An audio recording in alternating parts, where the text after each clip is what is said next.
Hello everyone, and peace of Christ to all of you. Please invite your friends and let us have some good time together.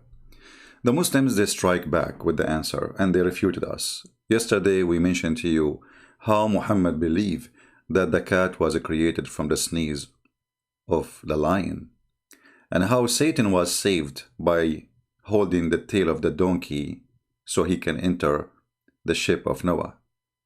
But you know what? The Muslims always have an answer. They can refute you and they can get you busted immediately. So a Muhammadan, smart one, he decided to refute us. So what he do? Islam is true.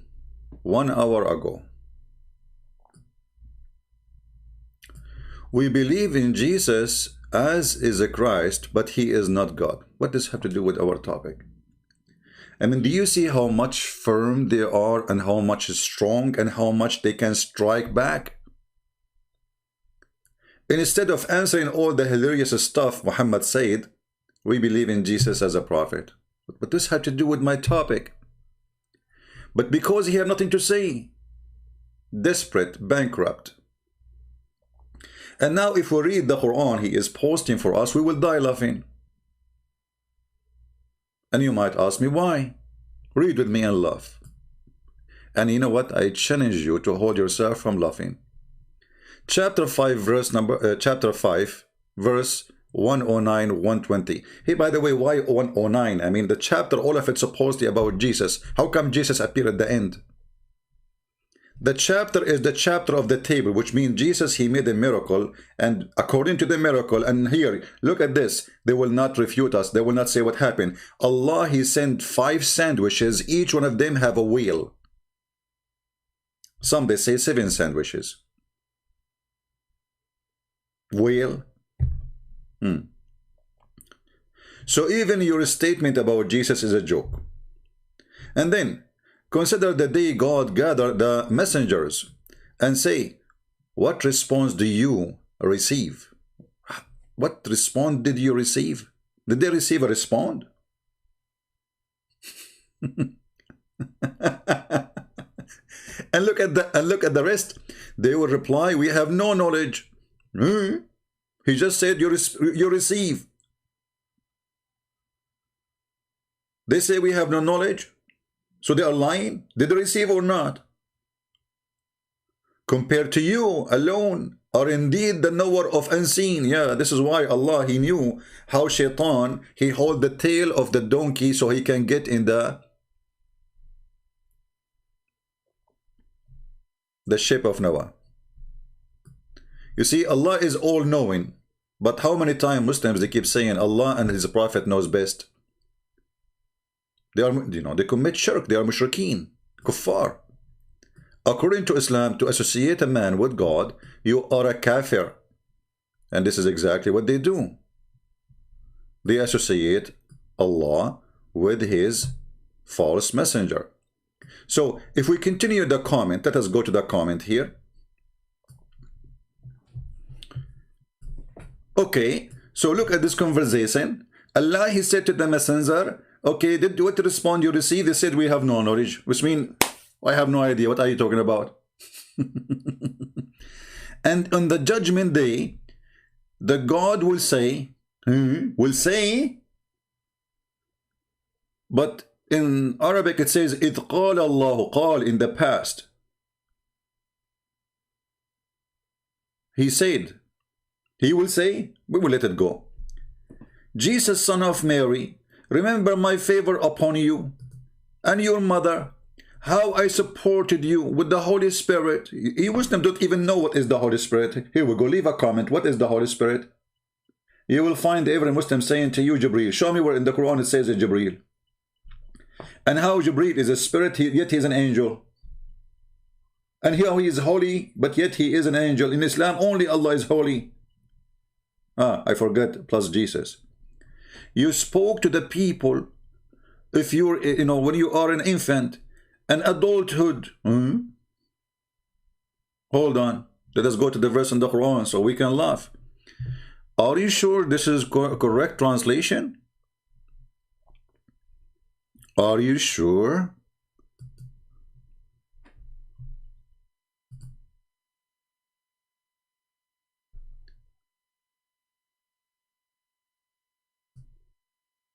Read with me, Abdul. It says here, تكلم الناس في المهدي وكهلا. كهل, an old man. So how Jesus, according to Islam, been taken up to heaven, and the Quran saying that you speak to them when you are an infant, and you will speak to them when you are old, not adult. Kahlan. Kahlan. Now a Muslim, he might say to me, oh, kahlan have many meaning. Like what? Like what? Any Muslim we have in the chat?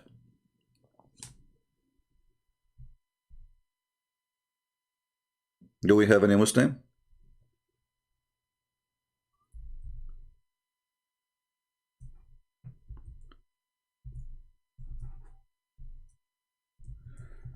Let us see. And by the way, take a note. I supposedly I will make the video short. Yeah. Oh boy. Very short.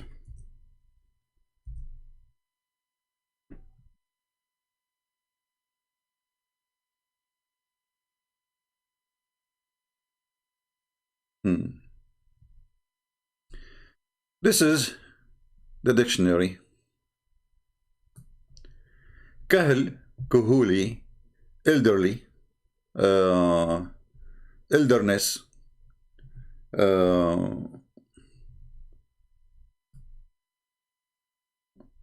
become middle age. I mean, they are giving you all the names, all the, you know. When we say rajulun kahl, we are talking about a person who start having gray hair in his hairs. Now, for sure, not everybody have a gray hair is an old person, because some people, they have a gray hair when they are even young, right? But the word kahl usually speak about someone he entered the age of wisdom. And that age, and this is why you see the Muslim, they say that Muhammad became a messenger at the age of 40. Not at the age of 30. Why? Because he is not wise enough yet. So when you say in the Quran that Jesus, he will speak to us and he will be kahl, that means he will be an old man. If you say he is 33 years old, and that's what word kahl mean, that will be funny. Because he do not need to say the word kahl. He can say, you know, when you are, you know, older, when you are a man. So here there is a problem with this story, but let it go. But the question here, who is the witness for this story? Can you name for me one book mention this story before Muhammad? Muhammad came 600 years after Jesus. So how, you Muslims, you bring me a witness who was not there? Only one witness claiming that God said that to him. And then look what it says. Remember my favor upon you and your mother. What favor? What is the favor Allah he gave to Jesus? Read and love. It says, I supported you with the Holy Spirit. Between two brackets, Jibreel. Jibreel support Jesus. How? Who is a Muslim want to tell me how? Do we have any Muslim can tell us how Jibreel supported Jesus?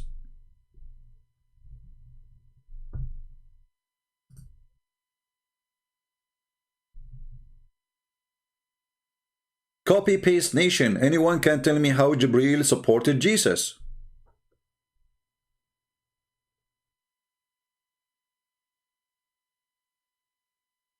Anyone? I mean, the stupidity is all over the verse. Look what the verse is saying. So you spoke to people in the cradle without Jibreel. In maturity. Was Jibreel talking or him? Him. So what Jibreel have to do with it? I taught you, look at the translation, guys. I taught you writing. He taught him writing. Where it says that in the verse? Where it says, I taught you writing? Where? It says, and I taught you the book and the wisdom. Writing. Allah taught Jesus how to write. If you change the translation as usual, you will find a new Quran. Let us change this translation. This is Hilali. Let us see Yusuf Ali, another liar. Let us see. Or Shakir. Read and laugh with me. We just changed the translator. Remember, we did not change anything. We taught you the book. There's no writing. And gave you wisdom. There's no writing. And the Torah and the gospel. Okay, hold on. All of this been taught to Jesus before he was born. Because remember, it says here that you spoke to them in the cradle saying what? Saying, I'm a prophet of Allah. So how come Muhammad, he needed somebody to squeeze him 3 times, and still Muhammad do not know what's happening? His wife, she take him to the cousin of her cousin, which is the father of Muhammad. His name is Waraq ibn Nawfal, and Waraq ibn Nawfal told him, this is the one you saw, his name is the Namos Jibreel. So while Muhammad, he waited 40 years, and then when he he became at the age of 40 years, even Allah, he did a plastic surgery for him, as you remember the story. And Allah, he sent 2 angels. One of them is Jibreel, because Jibreel is he's a doctor. He does surgeries. That's what he do for a living, part-time maybe. And he cut the chest of Muhammad to make him ready to be a prophet. How come Jesus is born as a prophet, speak wisdom by birth, teach God words by birth, he learned the gospel and the Torah before birth? Because what? He taught him after he was born?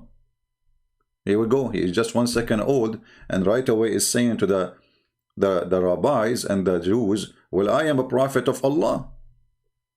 Who taught him how to speak? Allah. Where? Where he taught him? So we have a person, his name is the Messiah. He is born according to Islam as a prophet. From his birth. He is born with the book from his birth. He is born with the wisdom from his birth. Where Allah he taught him then? He went inside the belly of Mary and he was teaching Jesus there.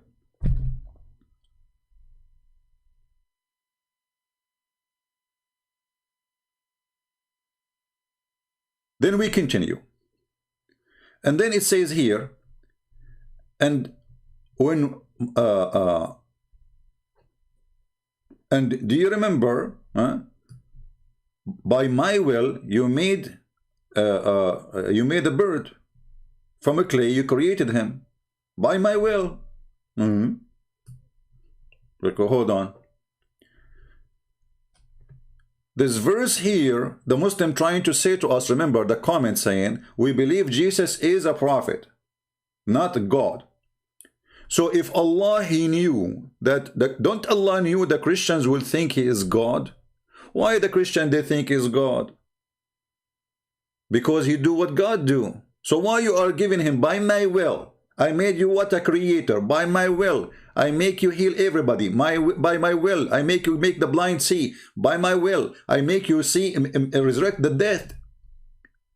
So when Allah, he gave all those things to Jesus, do he knew that Jesus would become God in the eyes of the Christians? Or he is an idiot? And here the story continue, showing you how stupid this is. Because look what it says. So by my will, I taught you this. By my will, I made you resurrect people. By my will, I make you created from the mud the bird. And then he says, and then I saved you from their mischief.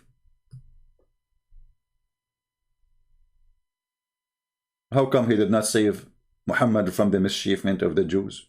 Isn't it the Jews, they killed Muhammad by poison? Any Muslim can tell us why? If Muhammad is the most beloved person for Allah, to the point his name is over the chair of Allah. Allah, he spent the day writing the name Muhammad, Muhammad, Muhammad, Muhammad, you know, all over the chair, which is a sign of a crazy and madness. I mean, people who write in the walls, the F word, they are no different from Allah writing the word Muhammad all over the chair. Give me a reason why Allah want to write Muhammad name all over the chair. So Allah, he wrote the name of Muhammad all over the chair, and yet he did not save Muhammad from the poison which he ate in Khaybar, and he died very miserable death. For 4 years he is suffering.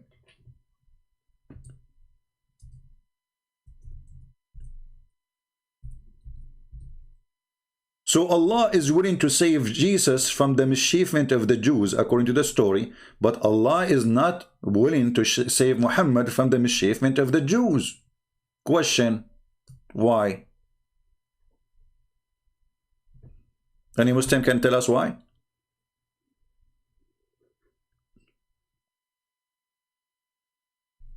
Anyone?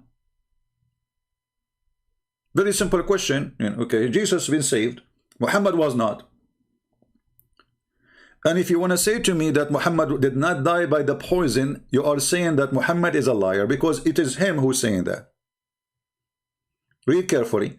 The Prophet in his element which he died, who is talking to Aisha, said, he used to say, not only once, I mean he was wrong once, twice, 3 times.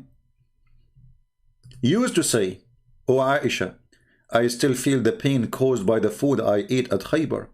And at this time, I feel as if my aorta is being cut off from that poison. What do you think?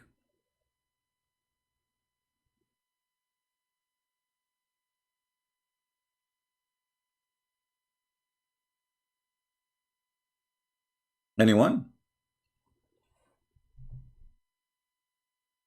Slava, you know, guys, if you have a question, try to make the question relevant to the topic. Otherwise, you are not being mature. Sorry to say. Because if I want to stop the topic I'm talking about to answer your question, it's mean you don't care. You go to the class of physics and you ask a question about geography. So please be consistent, adult, mature person. Otherwise, you are suffering from flight of thoughts like Muhammad. We are talking about something and you are thinking of something else. So, the Prophet, he died by poison by the Jews. Allah saved Jesus from the Jews. Why? No answer. Who was the witness that Jesus was saved? Nobody. Can you name for me one person he was a witness there? Can you show me one book saying that Jesus been saved by Allah? Can you even show me the word Allah in the whole Bible? And then continue the story, which is really, you know, horrible. It says, even though the disbelievers among them said, this is obviously a magic. Who is the one who said this is a magic?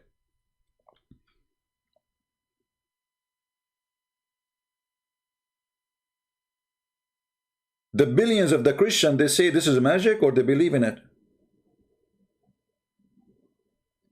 And then Allah continues saying, I recall, remember, this is a Muslim translation, but in here it doesn't say that. But he's going back to say Allah is reminding Jesus of what he did to him. I mean, look at this funny, silly conversation. What kind of conversation is that? Is Jesus under investigation? You see, imagine you are the boss, and then one of your employees come to your office, and you start saying to him, do you remember when I paid for the surgery of your wife? Do you remember when you came to me and you said your son want to go to school and you have no money? Do you remember when your son was sick and I paid for his clinic? I mean, what is that? Allah is saying to Jesus what he did to him. So either you are accusing him that he's bad, he forgot, or what is the point of this stupidity? People, are you listening? You have to analyze and think deeply about the stupidity here. Because when you bring somebody to your office, says, do you remember when you said to me you don't have money to take the bus and I bought you a car? Do you remember when your tooth was hurting you and I closed the door of the van over your mouth so to break it? Do you remember when your wife, she want to make a plastic surgery and you don't like her without big balloons, so I gave you money? Do you remember all of this you are saying to him? You remember for what? Is that an accusation? Did Jesus forget? The Muslim, they will say, no, he did not forget. So what's the point of this conversation?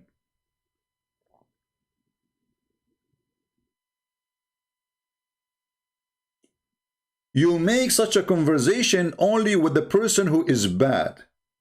A bad person who forgot what you did to him. Do we agree? You remind him that you are a person who I help a lot and look what you are doing. People don't recall good things I did to others until the others do something wrong. Do you remember what I did to you? Do you remember when you came to borrow money from me? Do you remember when your mother-in-law, she hit you in your head and I am the one who gave you the bandage? Do you remember when your mother-in-law, she threw you in the street and I gave you a bed? So this conversation can happen between one he did a favor and the other one he denied it, a bad person. Otherwise, what's the point of this conversation? And then he jumped to the disciple of Jesus. Question, why Jesus have disciples?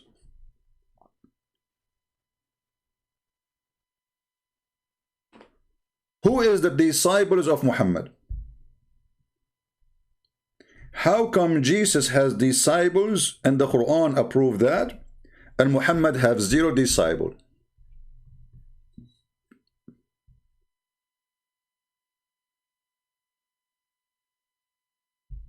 Any Muslim?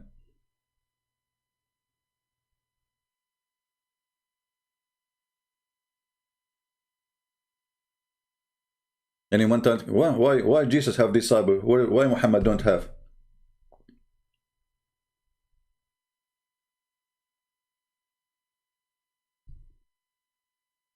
Okay, we will zoom a little bit. No problem.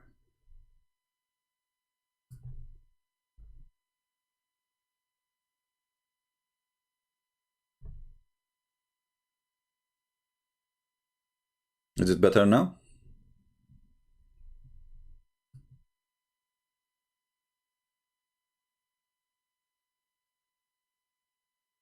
Why Jesus has disciples? Who is the disciples of Moses? I'm waiting for Muslim to answer. Who is the disciples of Muhammad? How come Jesus only have disciples?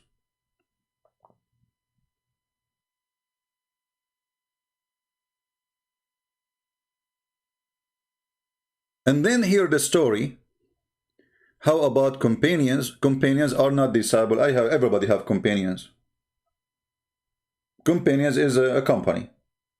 This is what the companion translation of Ashab al-Rasul, Sahaba. Sahaba is friends. Friends, Sahaba. Sahib is a friend. If a woman, she have a sahib, he is a boyfriend.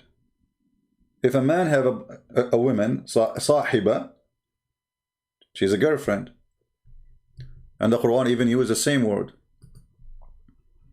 If we go in the yellow pages of Muhammad, which is called Quran, you will see the Quran using the same word. Ashab, Ashabul Jannah, you know, all over. But when it's come to speak about individual person, you will see that Allah He don't have a girlfriend.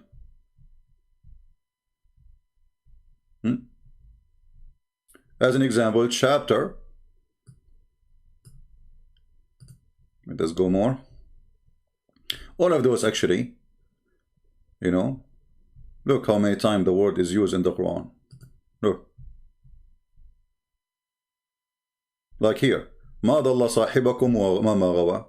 Your friend, he did not, you know, sahib, a friend. Even Muhammad himself is a companion. This is about Muhammad. Muhammad here is the companion. Your companion did not err. And in this chapter, Muhammad is asking people to worship the Lord of the Star. The Lord of the Star? Okay. In chapter 6, verse 101, it says, how could Allah, the originator of the heaven and the earth, have a son when he have no girlfriend? You see, this is word companion, talking about female. Change the translation, you will see it is a girlfriend. They lie in the translation as usual. This is Yusuf Ali. The word sahib, sahiba, come as what? Consort. Do you see it? So Allah have a, Muhammad, he have a consort? Not disciple. There's a huge difference. When you have a consort or you have a companion, that means all of you are equal. Do we agree? They are equal, right? But the disciple mean that there is a master and there is a follower.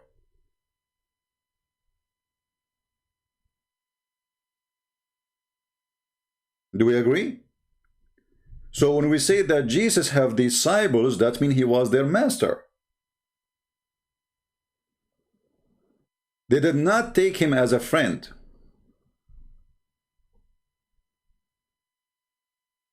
Yet Jesus was so humble, and even he decided to wash their feet to teach them how to be humble.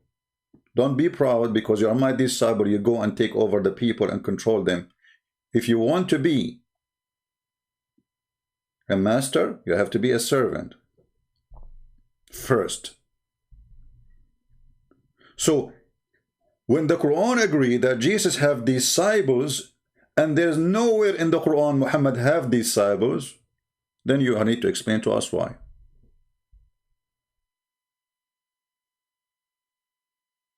While Muhammad is a person who recites Quran, he do not know even how to explain it. Jesus was teaching. That's why he have disciples. You Muslims need tons of explanation to explain a verse, and yet you cannot explain it. At the end you say Allah knows best.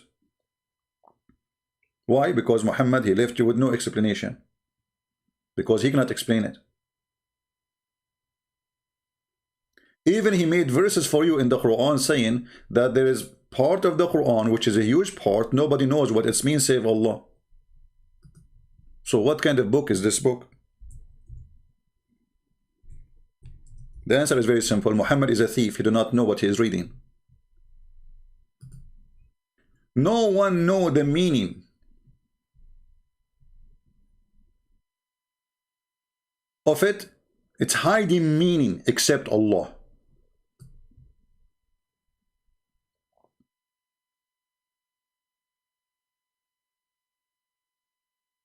How come Jesus did not say to his disciple, nobody knows what this is, what I'm saying to you meaning? I mean, how in the world you say something to me and you do not know what it's mean?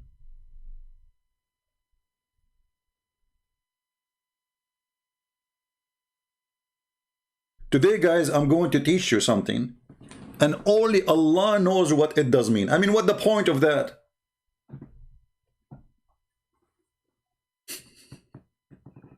You see, if this is about a prophecy in the future, I will say, okay, you know, maybe in the future we will learn about it. But no, this is not about any prophecy. It's just a stupid talk. Nobody knows what he's talking about. And he, Muhammad himself, he does not know what he's saying.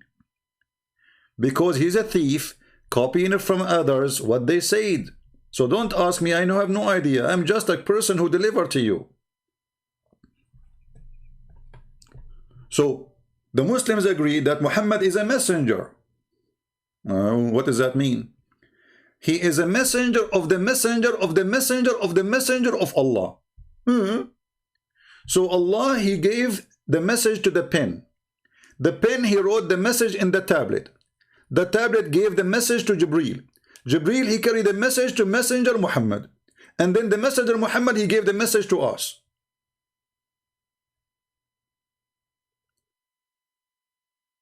In the case of Jesus, Allah, he taught Jesus. Jesus taught us. That's it. So Muhammad is the messenger of the messenger of the messenger of the tablet of Allah, of the pen of Allah, of Allah.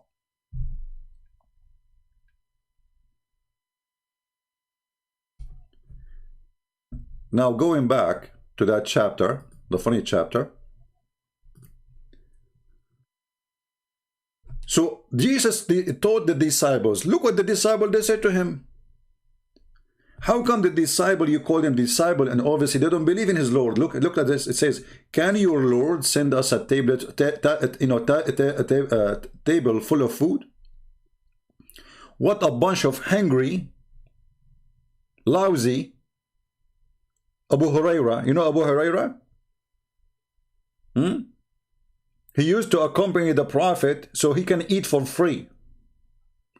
So are they Abu Huraira? I mean, from all the miracles in the world, the miracle they want now, can you ask your Lord? I thought they believe in his Lord. So why they are saying to him, can you ask your Lord? Isn't their Lord his Lord too? And their Lord too? But the conversation is proving the opposite. They are saying to him, can your Lord send us a table full of food? Since when God is the one who have a buffet and you ask him, hey Allah, can you send me a table full of food, Allah? And then if we go and read this, we will find that Allah, he sent down 7 sandwiches. Each sandwich have a whale. Chapter 5 verse 112, and read the comment later. You will see the Muslims, they don't answer the comment about our topic. They will say something else. They keep jumping from a branch to a branch. It's like, you know, chasing a turkey. I don't know if you ever chase a turkey. The turkey can fly, by the way. So you chase him, he jump and fly, go like a chicken, you know, like from place to place. Look, turkey, stop! I wanna. It's a turkey religion. So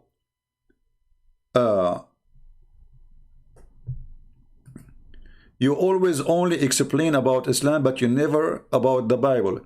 Slava, there is a person, his name Sam Shamoun, he explained only the Bible. You can go there, don't complain. My topic is Islam. We have a person, his name is Sam Shamoun. You can go and ask him any question you want about the Bible, he will answer you. So stop crying like a baby. You are just trying to disturb my topic, because my topic is Islam, it's not Christianity. You see, I'm reading for you now Islam. I'm not reading the Bible. Do you see me opening the Bible? Say, hey, guys, today we have Bible study. So don't be a stupid fool again.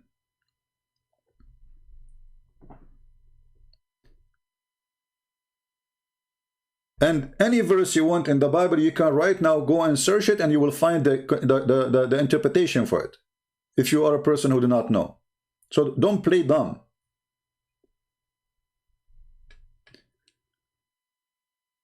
So Jesus, the son of Mary, can you bring us a table full of food? If we go to Ibn Kathir, what we will find?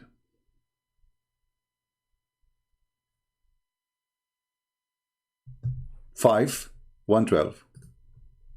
This is 5. And this is 112.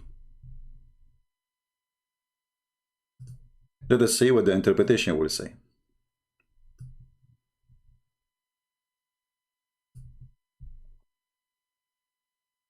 O Isa, son of Maryam, can your Lord send down a Ma'idah, a table from heaven? The Ma'idah is a table that have food. Are you sure? So only you cannot call it Ma'idah if had food. Okay. Some scholars, they say the disciple requested the table because they were very poor. Were poor. Oh, they are a bunch of homeless, hungry, you know. This is the first they want. They don't want shoes now. They want food. And depraved. So they ask Isa to supplicate to Allah to send the table full of food down. Then they could eat every day. Huh? So this is everyday buffet. Allah, He sent the table every day. You eat from it. There is food.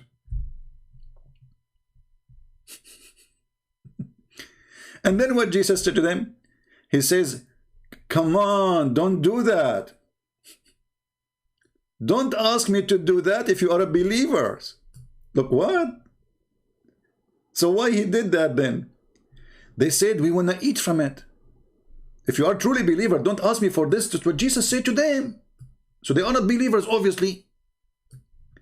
They said, and the Quran confirmed that. They said, oh, we wish to eat, therefore we need to eat from it. And then it says here, and be strong in our faith. They are testing Jesus if you are afraid or not. So we can be strong in our faith when we witness in descending from heaven substance to us. And then Isa, he said, "O Allah, our Lord, send us down from heaven table spread with food that may be for us for the first and the last of the festival." Here Jesus have a carnival. As-Suddi said he commented about this. He says, "We will take that day on which the table was sent down as a day of celebration, that we and those who come after us would consider, you know, like this is a sacred state. So, I mean, this is amazing, a day of miracle, and a sign from you, proving that you are able to do all things and accept my supplication." Okay. Now, where is the story about the 7 whales? Muslims, where is the story of the 7 whales? What happened?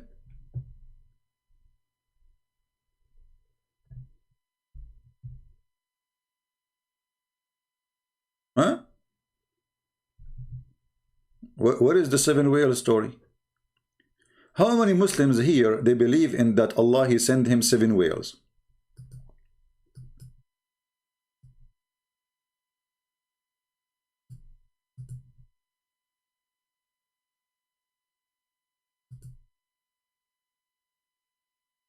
Hold on.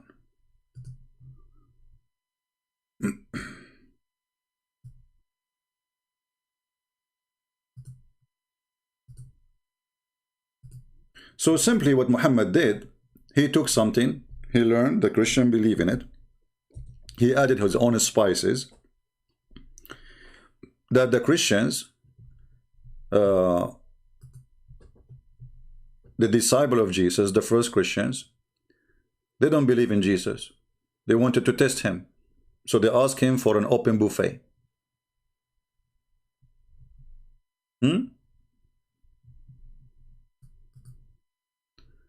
My browser froze. Let us see.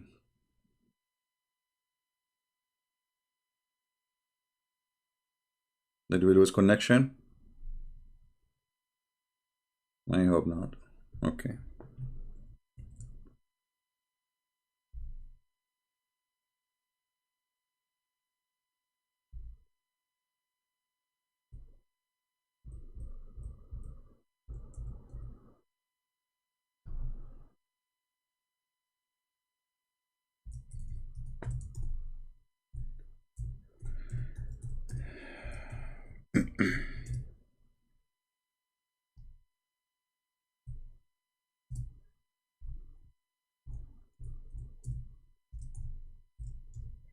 Let us see.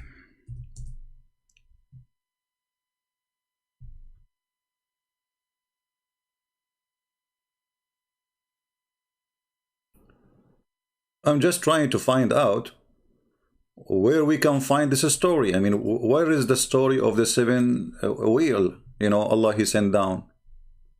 Right? Did this appear, you know, by mistake? Did it disappear because we want to hide it? Maybe we are not telling the truth. Okay.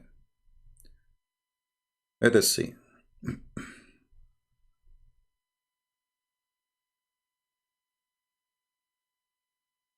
Just to show you how they lie in the English website.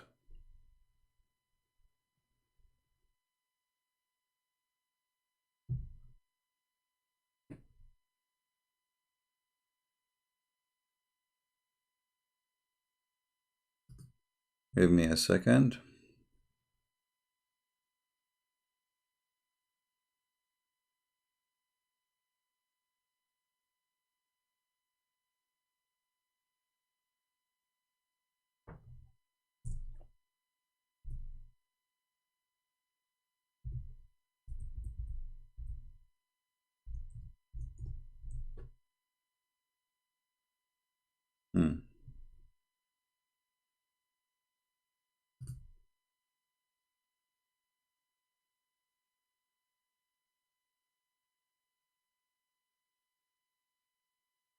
Here we go.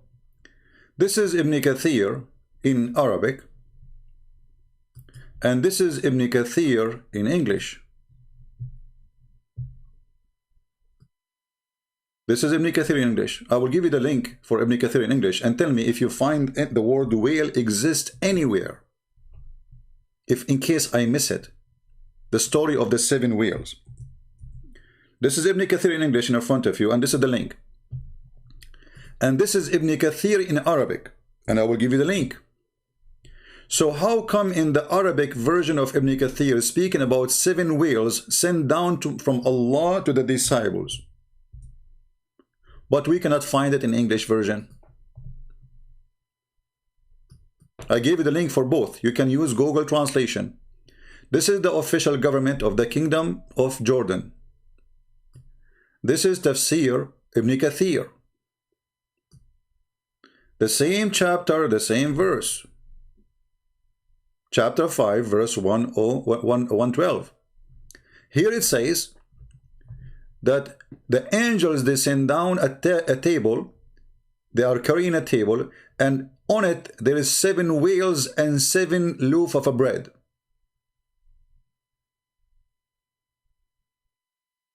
Why this is not in the English one? Let us use Google Translation. Because maybe Christian Prince is not telling the truth. Read with me. So, let God descend upon us a table from the sky, and he said, the angels, they carried the table, 7 whales and 7 loaves on it.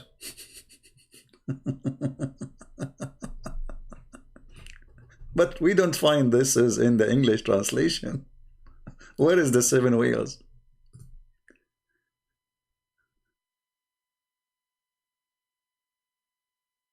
You know what I mean?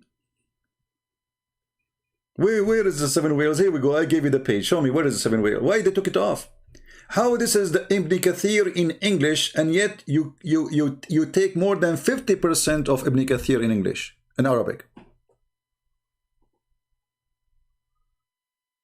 So if I am not a person who have enough education to remember, now man, in Arabic it says different story. You see what happened? If you don't have a privilege of to be a person who did read a lot and learn a lot, and you speak Arabic too in the same time, then how you will know that this is missing? There's no way. So you read Ibn Kathir, you will not find the story. So Christian Prince, he said, Ibn Kathir says that, you go to Ibn Kathir, there's no thing. The Christian Prince is obviously not telling the truth. Where we can find the way the story? Is it there maybe? Oh, hold on. I missed. Hold on, guys. Look, it says 7 fish. I missed the part here. It says here 7 fish. They changed the word whale to a fish. Look. I missed it. Sorry, I apologize. But you remember the story yesterday? We mentioned to you about the cat? how Shaitan, he sneezed? In Ibn Kathir, it says that the last animal who entered the ship, it was the donkey. And then they cut the speech there. They cut the whole page. Here they are giving us some. Look. So the angels brought a table down, contained 7 fish and 7 pieces of bread. But this is not what Arabic says. It says 7 whales and 7 loaves of bread. Simply 7 sandwiches.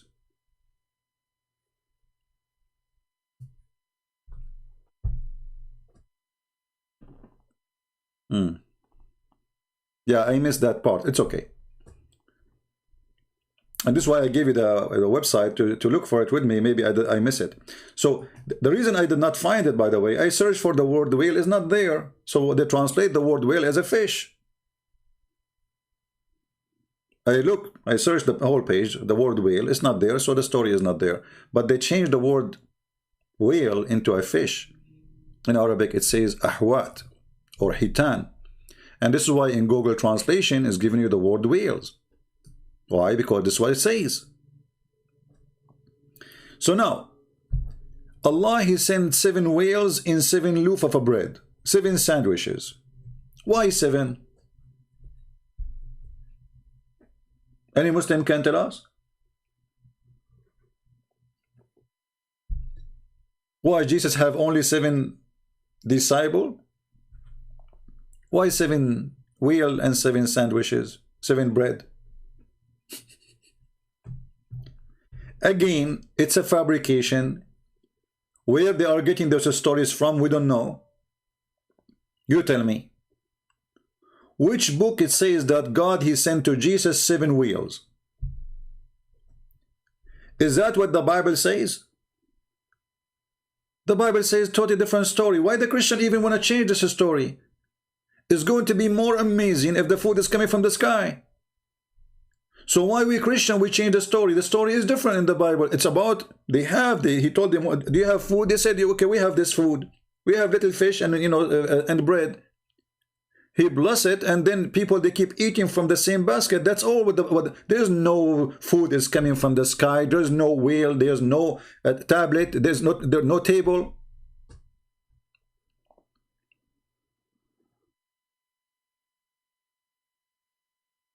And in the Old Testament and the New Testament, it warns you from testing God. When Satan, he came to Jesus trying to tempt him, he says, if you are the Son of God, you throw yourself. What Jesus said? It said, don't try your Lord. Don't test your Lord. So there is no way Jesus will do it because they ask him to do that.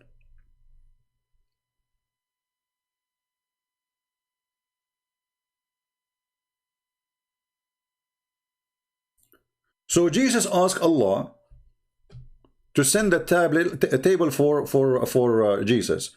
Okay, how come when Muhammad, the people ask him to do miracles, Allah, he don't do anything? How come so easy with Jesus? I mean, Jesus, you say something, okay, right away, delivery come, Amazon, knock, knock. You have delivery, okay, you ask for a table full of food. How come Allah don't do that to Muhammad?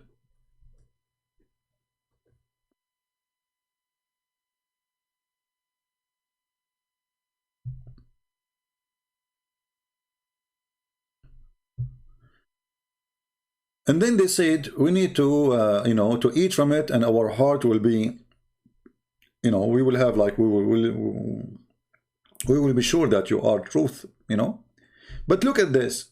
That's meaning we should not accept a messenger of God, claiming to be a messenger of God, unless he do what Jesus did. This is what the verse is teaching us. Correct? This verse defeats Muhammad, because if Muhammad is truly a prophet, then he should do the same as Jesus did. They ask him for a miracle, do the miracle.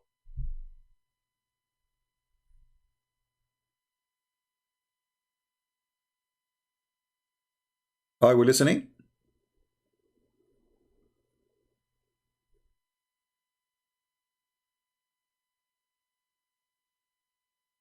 This verse is saying that.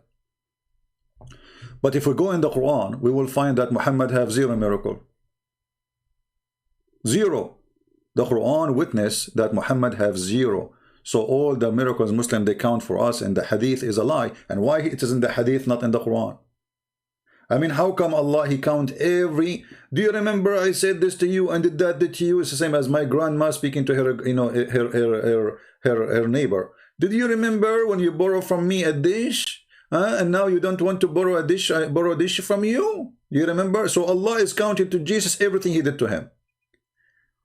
But in the Quran, it says that Allah he refrained from sending any miracles to Muhammad.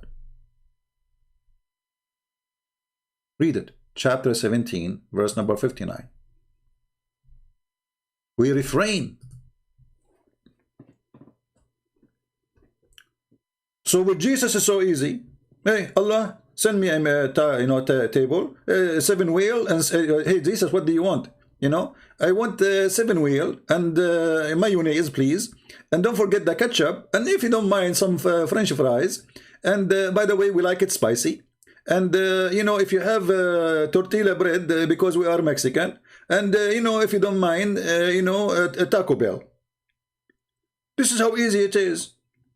So Jesus speak to Allah. Allah he sent the Taco Bell, 7 wheels and 7 sandwiches, and everything is ready to eat. With Muhammad, Allah he refrained to send a sign.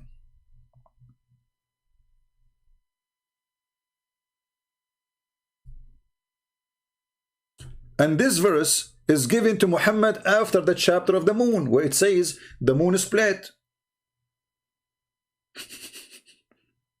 So if the Muslim they say the moon split is a miracle happened in the time of Muhammad, but even that verse says the moon is split, doesn't say who did split the moon. It says the moon is split asunder, and judgment day is soon, but nothing happened.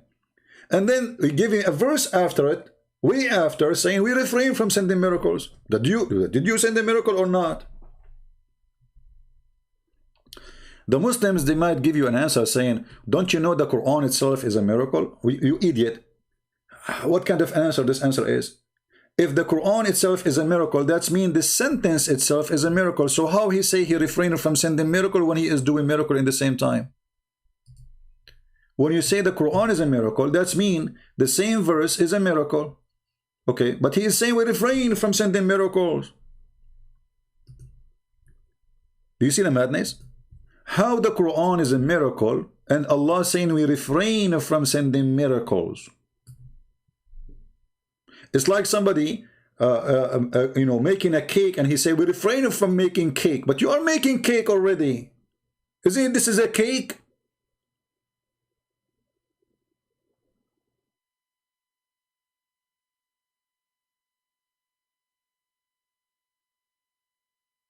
So the Muslims who gave us those verses to prove to us that Jesus is not God, he proved to us that Jesus is God, because in the case of Jesus, he said be is going to be. Name for me one time Jesus, according to Islam, he wanted to do something and Allah said to him we refrain. None.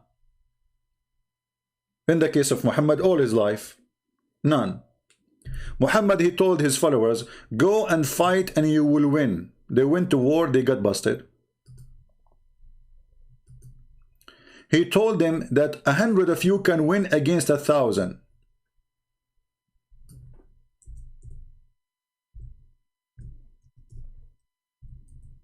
They went to war, they got busted. He lied. He was just exaggerating to make them fight and think they will win. He lied. O Prophet, rouse the believers to fight. If there is 20 among you, patient and persevering, they will vanquish 200. That means 1 to 10. 1 to 10? Is that really happening? Or this is impossible? Let us see. If 100, they will vanquish 1,000. 100 Muslims, they can kill 1,000? That's a miracle, must be.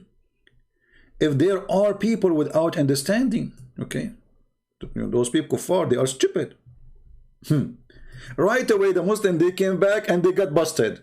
And they said to Muhammad, you said to us we will win. What are you talking about? Look what happened. Muhammad right away he gave them a verse. He says, Allah he gave me this. For the present, Allah has lightened your task, for he knows that there is a weak spot on you. Like what? Allah did not know that they have a weak spot on them before he sent them to war. And what is the weak spot? So even so, if there are 100 of you and preserving, they will vanquish 200. Like what happened? From 100 they can fight 1,000 to 100 can fight 200.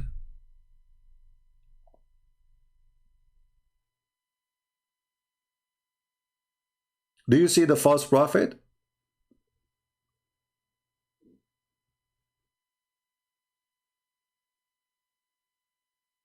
If Allah, he is God, and he promised you one can win against 1,000,000, you will win.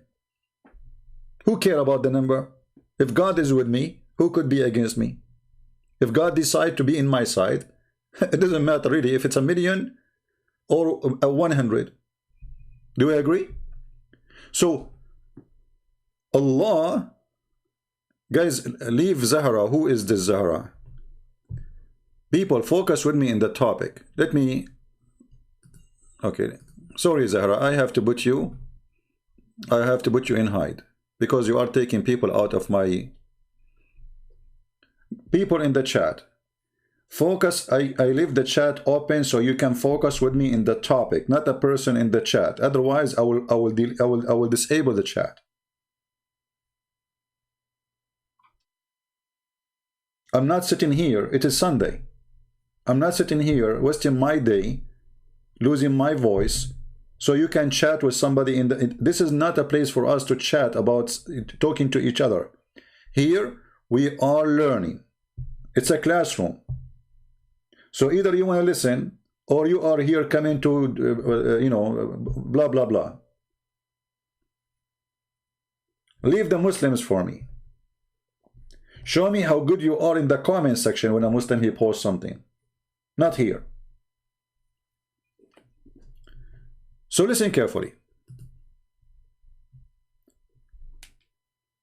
If Muhammad is a prophet of God and Allah told him 100 can win against 1,000, do you think Allah can make it happen or not?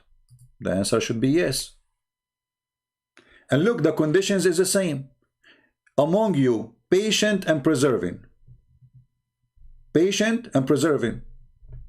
The same in the second verse. Like he did not change like the conditions. So if they are patient and preserving, 100 can fight 1,000. Okay. So what happened? If you are, now he found a weak spot on them. Okay, what is the weak spot? But still they are. If you are patient and preserving, so the condition is still the same. Where is the weak spot?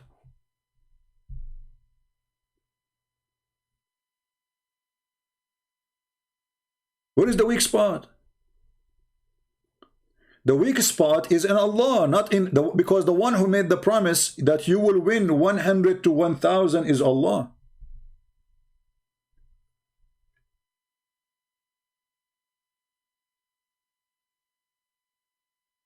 How come in the case of Jesus, he don't do that?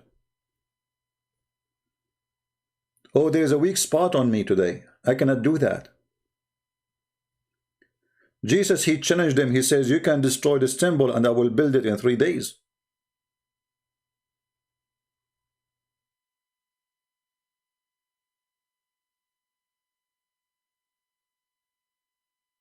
Jesus, he resurrected the dead. He did not say, okay, I don't know. I'm not sure if it's going, I can do that. When people, they asked Jesus for something, they were sure he can do it. Imagine you are a blind man sitting in the road and there's a person, his name is a Christ, walking by. What a blind man will ask for? Why he asked Jesus for to be able to see? I mean, what kind of request is that? Is that something can happen? Is that possible? Is that something to believe in? that I am blind in the street and there is a guy, his name is Christ, and he is just a man, as Muslim they say, and he walk by, and then I say, hey, him, Christ, I want to see.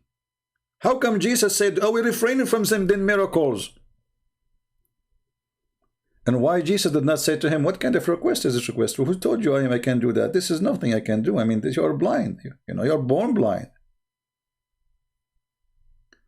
Jesus, with all the confidence he have that he is able to do, he gave the man his vision again. He created eyes for him.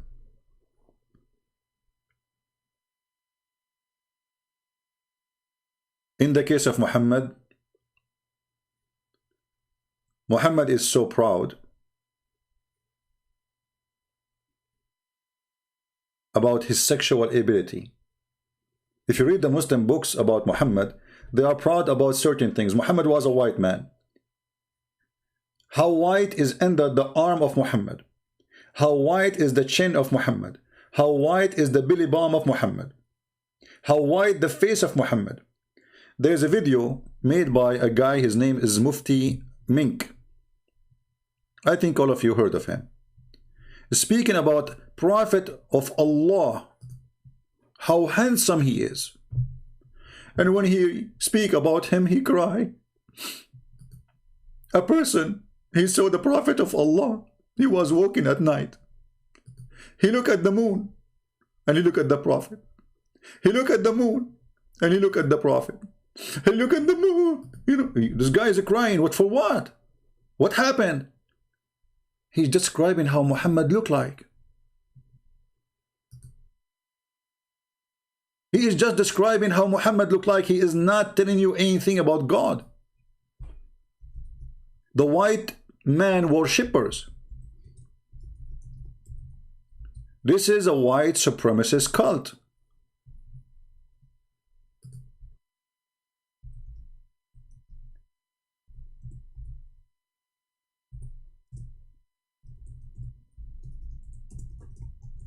I'm trying to find the video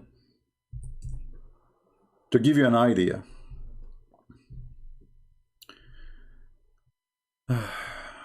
Where is the video?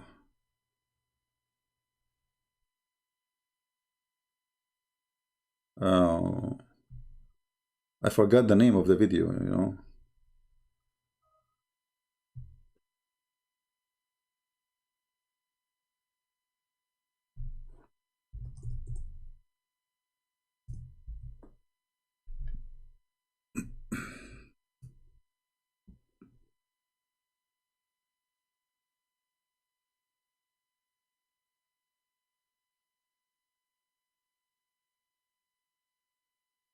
Let us see.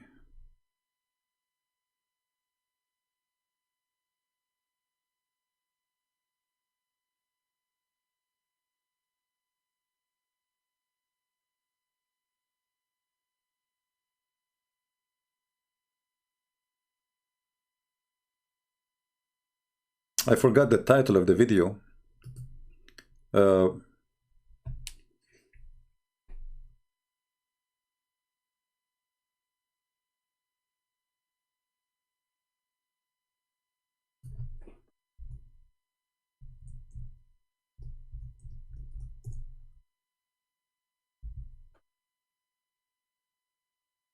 And the guy, his name is Salava.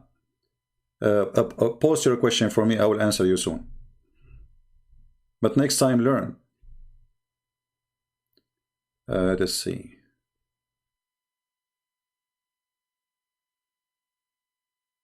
I think this is the video. Hold on. Salava, give me the question. Give me the question. You are crying like a baby in the chat. You have a question for me.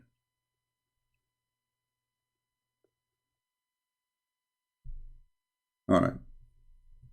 We are building the... Okay.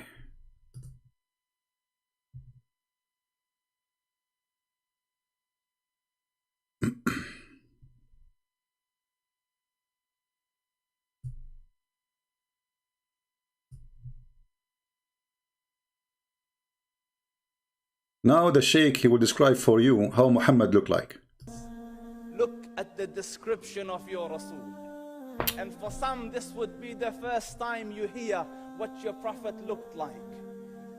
I saw a man of striking appearance. ظاهر الوضاء. Unbelievable. أبلج الوجه. Radiant face. حسن الخلق. Beautifully created. لم تعبه الثجلة. His belly wasn't protruding. His what? His belly. I mean, we start talking about Muhammad, about his belly. The belly of the Prophet. ولم تزر به السعلة. Nor was his head disproportionate and small. Even the cuff of the Prophet. We have to describe his cuff. We had to describe his cuff. وسيم قسيم. Proportionate and delicate. Finely made, a specimen of a creation. في عينيه دعج. In his eyes there was a contrast. The dark was immensely dark. The white was excessively white. وفي أشفاره وطف. And his eyelashes were long. What? Even his eyelashes? Are we talking about a porn star? Are we talking about a prophet of God? Are you sure? Look how he is. You know, his eyelashes is long. How long? You will not believe how long. Like eagle wing.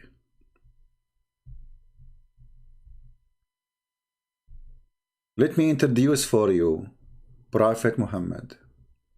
Eyelashes. So why we have Jesus, the healer, the resurrector, the one who can make the blind see, the one who can create from the mud a bird, as the Quran says. The Muslims are proud about Muhammad eyelashes and his belly button and his white face and his lips and his cheek. And I don't know how many Muslim women now are getting horny after hearing the description of Prophet Muhammad. All of this about Muhammad. وفي صوته صهل. And in his voice was a natural echo. وفي His voice have natural echo. Brothers and sisters, I'm going to talk to you, because I have an echo system. If I am not a prophet, I will not have an echo in my voice. He have an echo in his voice when he talk. So he say the word 3 times. I mean, have you ever heard of a stupid description like this, that he have an echo? He have an echo, his voice.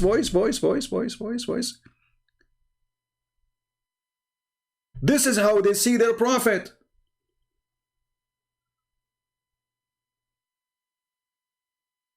Bankrupt religion.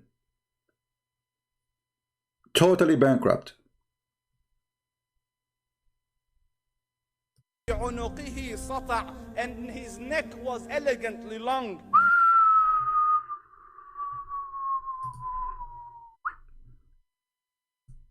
We have a giraffe. The prophet was a giraffe. وفي لحيته كثافة. His beard was full and not like Zakir Naik. His beard is full. I mean, come on. If he is not a prophet, he will not have a long neck. He will not have a beautiful white belly button. He will not have long eyelashes, and he will not have nice beard. Thick azaj aqran.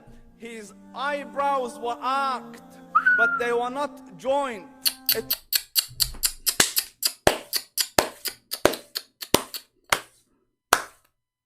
I feel sorry for myself. Look how I look like, and look how Prophet of Allah look like. Obviously, I'm not a prophet. How sad. It was separated in summit فَعَلَيْهِ الْوَقَارِ. When he was silent, dignity covered. him. وَإِن تَكَلَّمَ سَمَاهُ وَعَلَى. All right, let us go where he described. He see the man. He was walking. He saw a man. I want to go there. Hold on. Which part of the video?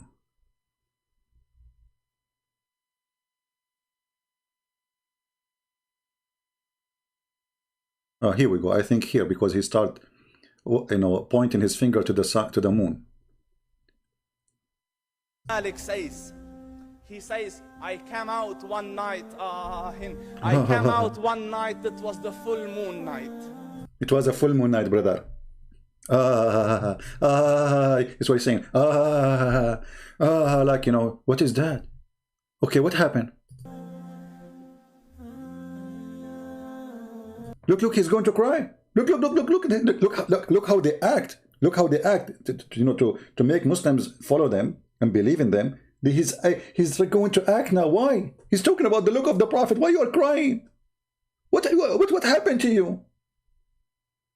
Why you are crying, brother?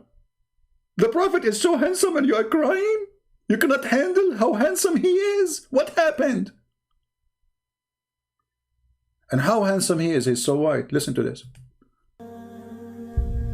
And I looked at the moon, and in the desert, understand, the moon is an awesome sight. It is smooth. It is radiant. It is clear. It is gentle compared to the scorching sun at which they are used to. So the moon was the epitome of beauty. So he says, I came out at a full moon night and I looked at the moon and I saw it beautiful, handsome. So I said, let me go see if the moon is more handsome or my Prophet is more handsome. Let me see if that is more beautiful or the Prophet is more beautiful. So I went and I saw him standing afar. So I looked at his face and... Hold on. It is dark. How you can see his face? His face is radiant, brother. His face is radiant. I forgot. So I look at what? I look at his face. And now look at this comedy.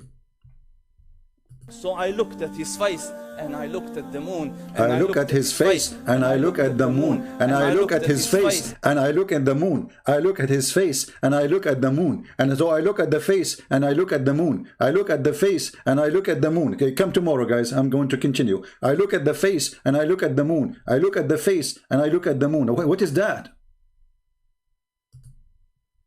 Aren't you getting dizzy? Standing afar.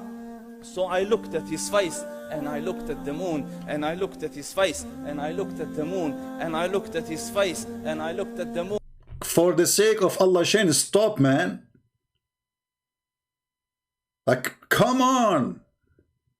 What do you saw at the end? Give us the conclusion. And he said, Wallahi, he was more handsome than the moon and its... Conclusion. Conclusion. He is more white and he is radiant and he is shiny and he have a thick beard, he have long eyelashes, he have nice belly button, he have nice ass, he have nice nipples, he have nice lips, he have... Okay.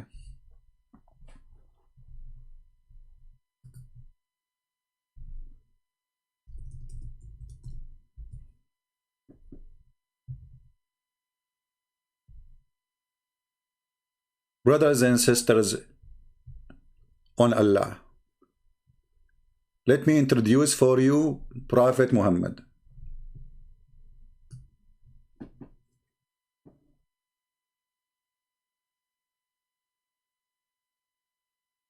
What? Is that a religion? So why, while we are talking about Jesus the creator, Jesus the healer, Jesus the sin-free, they are talking about the eyelashes, the belly button, the ass of the Prophet, the penis of the Prophet, the face of the Prophet, the beard of the Prophet, the nose of the Prophet. I mean, what's wrong with those with religion? And they say they don't worship Muhammad.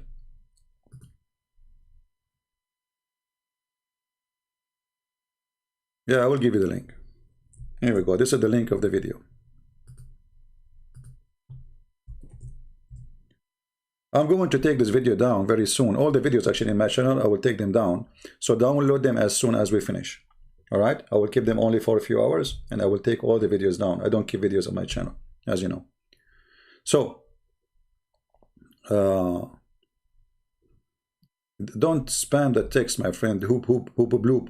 Don't do that. I will block you in the chat. Don't do that. Come on.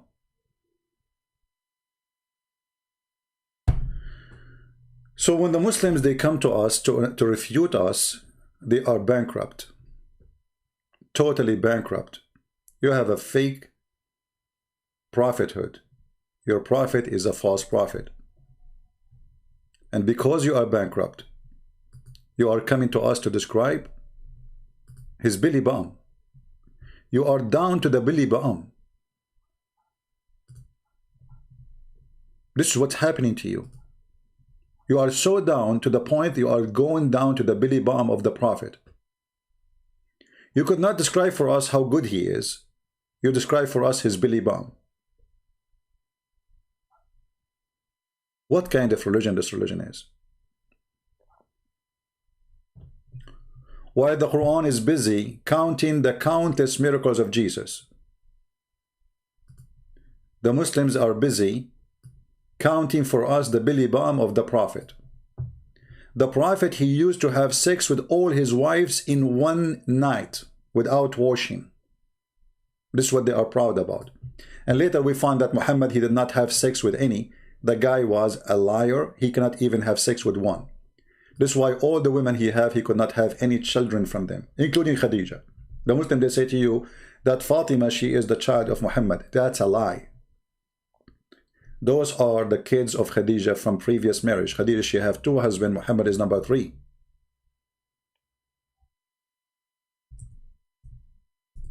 And Aisha, she witnessed that when Muhammad, he go out and he's saying, yesterday I was having sex with all my wives.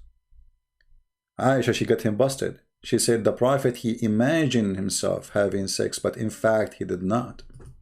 And they claimed to cover his lies about having a very powerful person.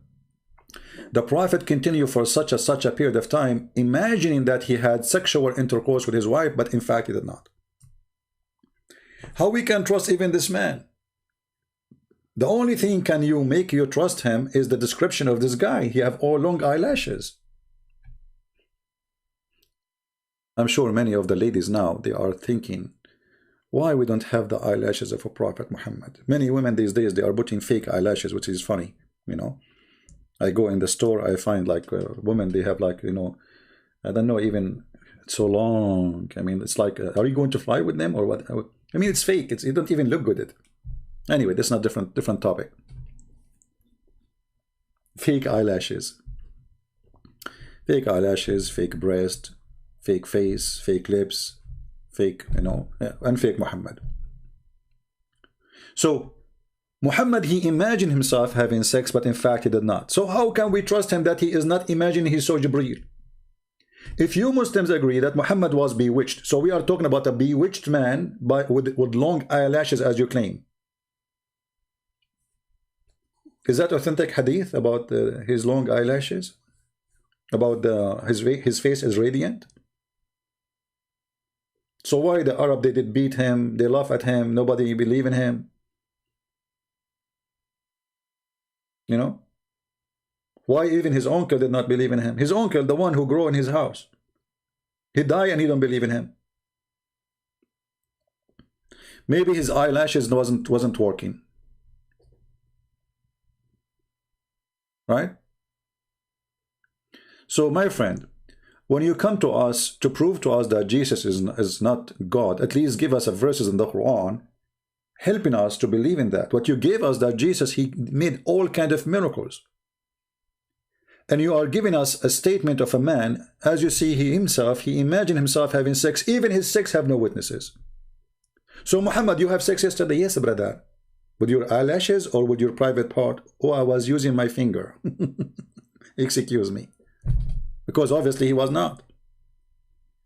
When Muhammad, he imagined himself having sex with his wives, he was doing sex with who? It turned out it's not the wife, so it was who? His nose? He put his finger in his nose? And he think he's having sex? So if a man, even his sex is imaginary, it's fake, it's false. And the excuse is he was bewitched. So during that time, the Muslims, they say he was bewitched for a year. How many times he gave you verses from the Quran? And he was under black magic.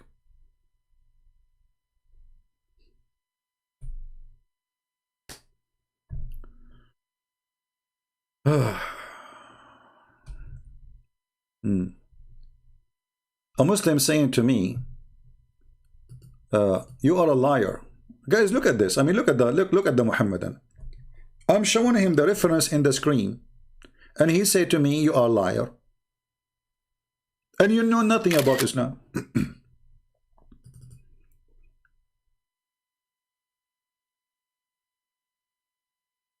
Are you sure? But I'm showing you the hadith. It's Sahih Bukhari. You're a liar.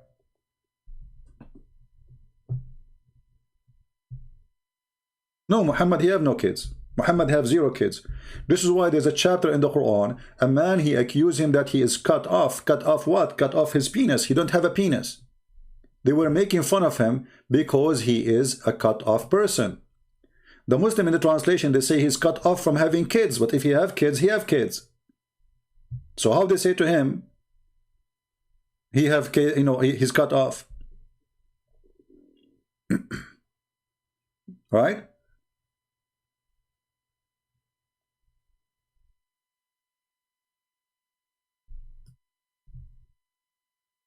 Chapter 108, 3 verses. I mean, have you ever heard of a chapter? All of it is 3 verses. Allah, he promised him the fountain of what? The fountain of a sperm in the heaven.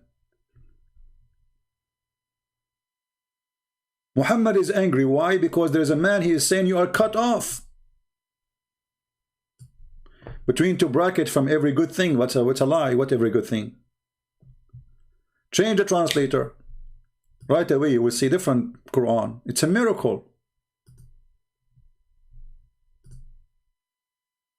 Look at this translation. What happened? Shrink. In what? What kind of a translation is translated? This guy is not even using Google translation. Let us change translator. Just to show you how the whole Quran changed by changing the translator. Let us see Maududi. Doody. Verily your enemy alone has been cut off from the roots. Well, nobody is talking about Muhammad, he cannot have kids. Look. All the translation. Let us change translator. Biktal.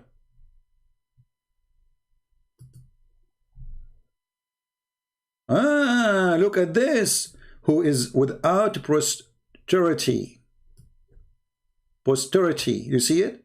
You have no children.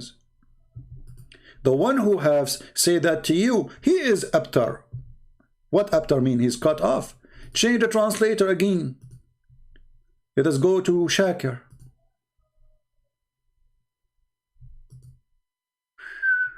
Look how the translation changed. It's a miracle. Change again translator. Every translator give us a new Quran. Yusuf Ali. He will be cut off from the future hope. This is what he's talking about. What if we go and read the interpretation for the verse so we can laugh together? Shall we? Just to show you how disaster those who try to defend Islam by faking translation. Chapter 1:8.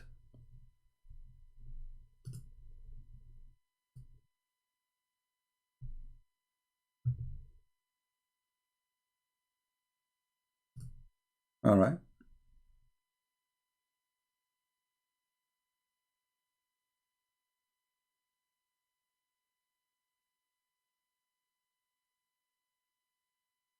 This is verse number 1. Let us go to verse number 3.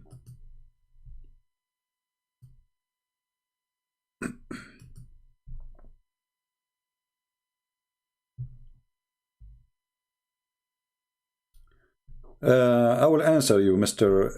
Akib. And remember, you are the one who said that, so smile. Take us, this is a selfie. Okay.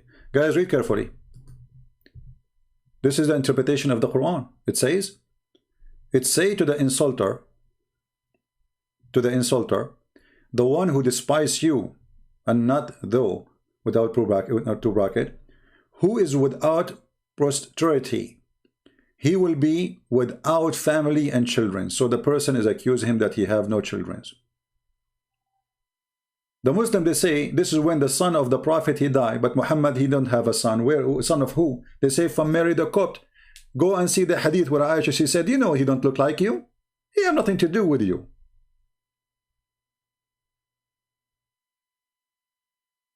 Muhammad was a potent man. And Muhammad, he cried when this child, he died. So why Allah don't resurrect him for him? At that moment, Muhammad, he need Jesus. If Jesus was there, Jesus will touch the sky. He will not even touch him. He will say, hey kid, come back from the grave. Muhammad could not do it. Now we go and see the comment of the Muhammadan. Smart Muhammadan making a comment. What we can say. Yeah, they are welcome. Especially a smart one like this guy. He's a genius. If you say Jesus is God, why would he kill himself? You idiot. Who said, where in the Bible it says that God, he killed himself? I want to learn from you. Can you show me where in Christianity we teach that God, he killed himself?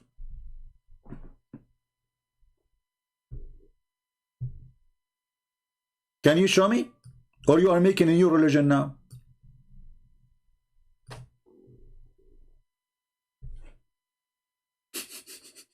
You see the stupidity?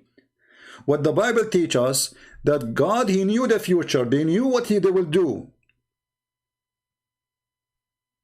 He knew what they will do. Jesus, he told them, you will deny me. You will betray me. You will say, I don't know you. He knew the future. And this, isn't the Quran says that God only know the unseen? That is Jesus. And then they did. And then the Jews, they came, the Roman, they came and they arrested Jesus. So it's not Jesus who called them. He say, hey, come and arrest me. Hey, Jesus, my name is Jesus. I want you to come and kill me, okay? Yes, I'm God. I want to kill myself. Yes, come and come. Where are you coming with this story from? So they fabricate their own logic. And now let me ask you the same question. If Jesus is not God, how come the Quran says that the Jews, they killed prophets? And how come Allah did not save them? And who is the prophet the Jews, they killed? Any Muslim can tell me?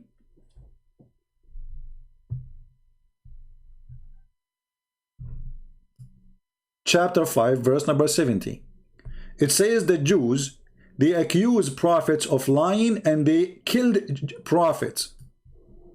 Some they slew. They slew. Do you see it? Name for me the sum. When you say some, they have to be more than 3. Give me 3 prophets was killed by the Jews according to Islam.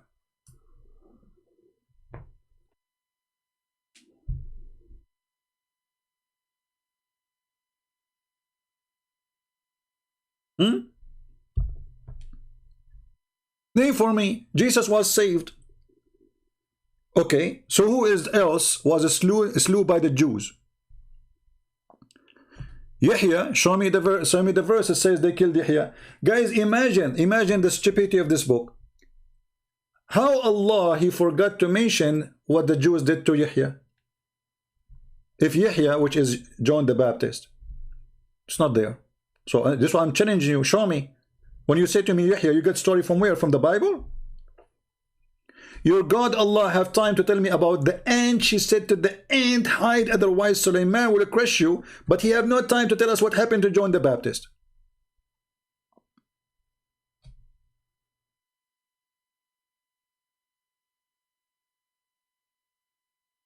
So the Quran confirmed that the Jews, they killed prophets. So how come Allah will save only Jesus? And how come the Quran never mentioned a name of them? A failure? Huh? And actually, the comment this Abdul he gave us proving that Jesus is God. Why? Because as long you agree that Jesus is not killed and Muhammad was killed by the Jews, so who is more superior? The one who you can kill or the one who you cannot kill? This is a question for you Muslim. This is your belief, not my belief. If your belief is God should not be killed, and actually true, we Christian, we believe that they killed the flesh of Jesus, God always alive. This is why it's called resurrection.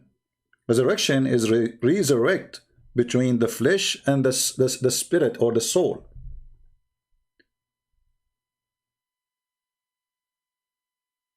And as you know, our God is a spirit too.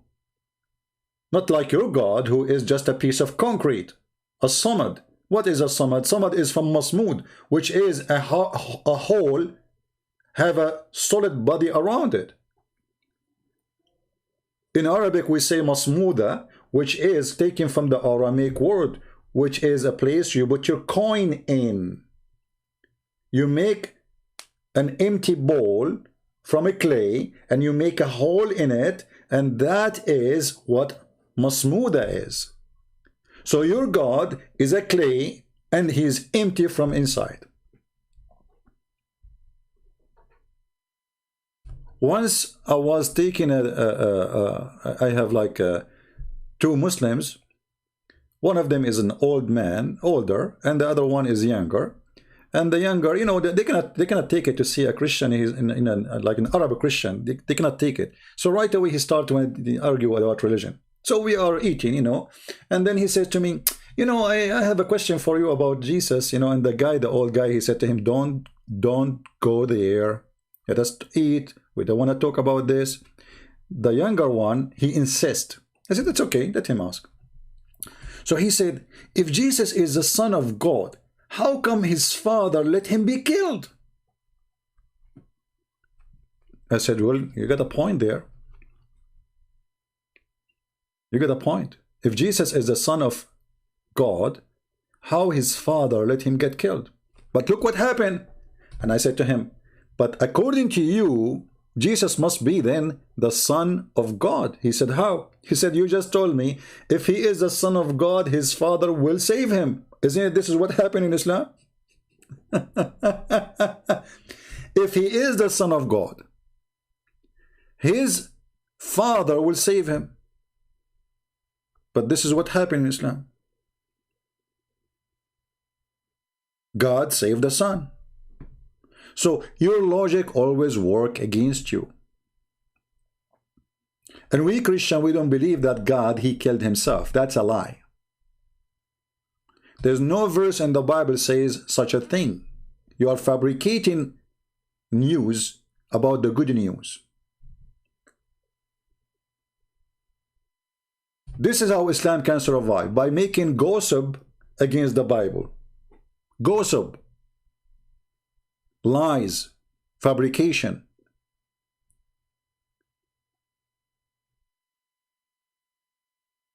And look, if we ask the Muslims what the Christian believe, they say to you, believe in Trinity. Where is the Trinity in the Quran?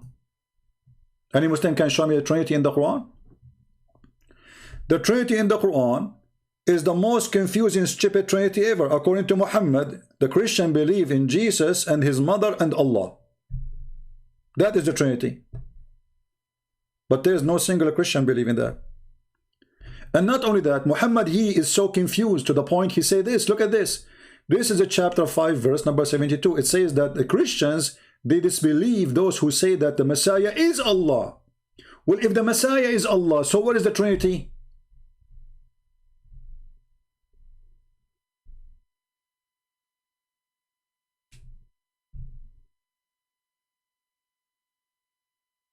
Any Muslim can tell me? The verse saying, those who say the Messiah is Allah is kuffar. Surely disbelief. Who say, Lu, Allah is the Messiah. So who is number 2 in the Trinity and who is number 3?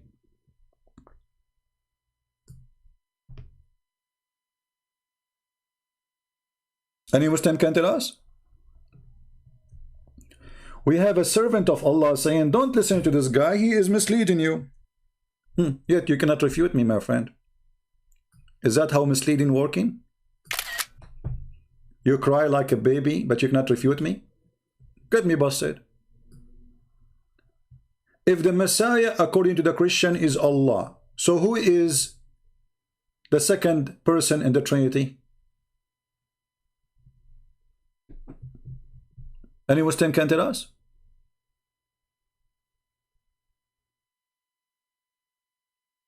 Or what you do, you complain and you cry, Christian Prince is misleading you. Christian Prince, he make you leave Islam because he's lying to you. Make him fool of myself, prove it. Who is the one who make fool of himself? The one who claim that when he poo-poo, the earth open and eat his poo-poo. That's Muhammad. I never said that. I can tell you, when I do poo-poo, there is a toilet seat will swallow it. But I will never claim that my piss is like musk. It's not. You Muslims, you fight over his piss. And even you drink the camel, the prophet urine. And too bad we don't have any of it no more. I mean, you know. Misleading, talking about misleading. So, if the Messiah is Allah, who is the Trinity? Look, the verse after it says, they disbelieve the one who say he is the third of a three. Okay, if he is third of a three, if the Christian believe that the Messiah is a third of a three, the verse here saying that Allah is the Messiah, according to the Christians. Question, who is the second in the Trinity? And the third? Any Muslim can help us? Look, it says there, the Messiah is Allah. The Christian believe the Messiah is Allah. They don't believe that the Messiah is beside Allah. In different verses, it says the opposite. It says they believe in Allah and the Messiah. This is how stupid this book is.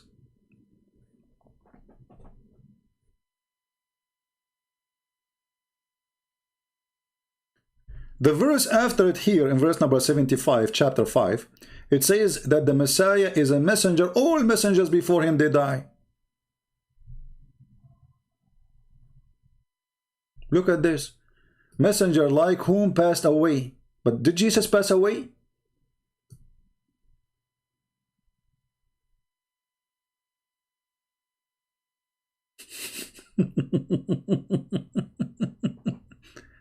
The same statement about Muhammad. A servant of the most merciful. Do you like to call me? And talking about your route in hell. Isn't it the Quran says, وَمَا مِنْكُمُ إِلَّا وَرِدُهَا? Each one of you is going to enter hell. You Muslims, not me. Isn't it Abu Bakr and Umar al-Khattab? He says, لَا آمَنُوا مَكْرَ اللَّهِ. I cannot trust the deception of Allah. So even if my foot in the heaven, I don't trust him, I might go to hell. So all what you can do, cry like a baby, but you don't dare to call me and speak to me. Do you dare to call me? And let us hear your answer. Additional to your cry. You can bring all the tissue you want with you. You can use your bed sheet.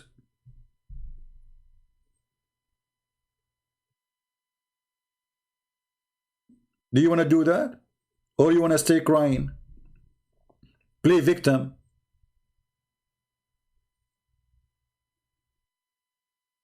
What kind of servant of the most merciful? He don't dare to be a servant. Don't you want to serve Allah and call me and defend Allah?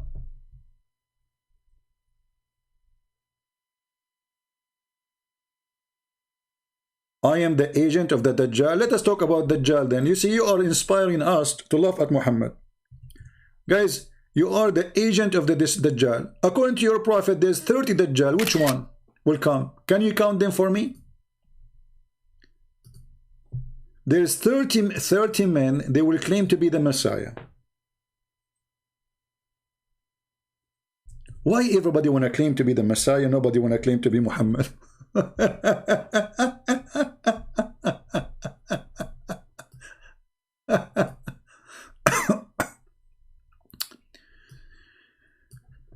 a Dajjal will come to the Medina and find the angel guarding it. So Allah willing, neither Dajjal, no plague will enter it. But all of us, we know that Medina have a plague on it, a false prophet. He claimed that no plague can enter the Medina, and Dajjal cannot enter the Medina. Go check right now in the health department of Saudi Arabia about plague in the city of Medina. Is Corona now in Medina? Is Corona now in Mecca? But Muhammad, he promised you that such a disease will not enter. A false prophet, and this is Sahih Bukhari. Don't tell me it's weak.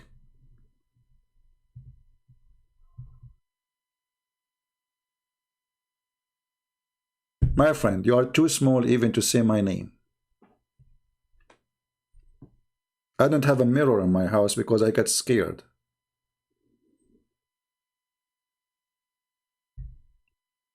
I go like I look at the mirror like, what the heck? I'm going to leave. I cannot stay, you know. You want to talk to me? We know that Zionist paying you. Okay, no problem. But what about Muhammad being paid by the Zionist? Let us see what if Muhammad was a Zionist made or not. Obviously, Muhammad was a Jewish agent. He was the puppy of the Jews. How we can prove that? Let us go to the Quran. If you go in the Bible, you will see the word Palestine. You will not find the word Palestine even once in the Quran. Why? Because the Quran side with the Jews, promised them the Holy Land, ordering them to go and kill everyone who live in it. Chapter 5, verse number 21. Do you see it, servant? Your God Allah is a Zionist. And remember Moses when he said to his people, okay, what he said? Allah have a favor upon you. He favor you upon all mankind. Okay. He made you kings. Okay. He made the prophet from you. Okay. And now what? O my people, enter the Holy Land which Allah has assigned into you. Do you see it? The Zionist God. Do you see it? Your God is a Zionist. He's the potato of the Jews. They made him say, this is the Holy Land assigned to us. Who? The Jews. It's not to Yasser Arafat. It's not to Hamas. Not even a single time in the Quran, the Arab mentioned in that word, in that place. Not even a single time the Palestinian is mentioned in the Quran. Not even a single time even in the Hadith. What the Quran is saying, that this is the land of the Jews. You like it, you don't like it, do breakdance. So you are the servant of Allah who is the servant of the Jews. Isn't it the Quran says that Allah, he favored the Jews over all mankind? Not only mankind, even over the genies. The Jews, not the Arab.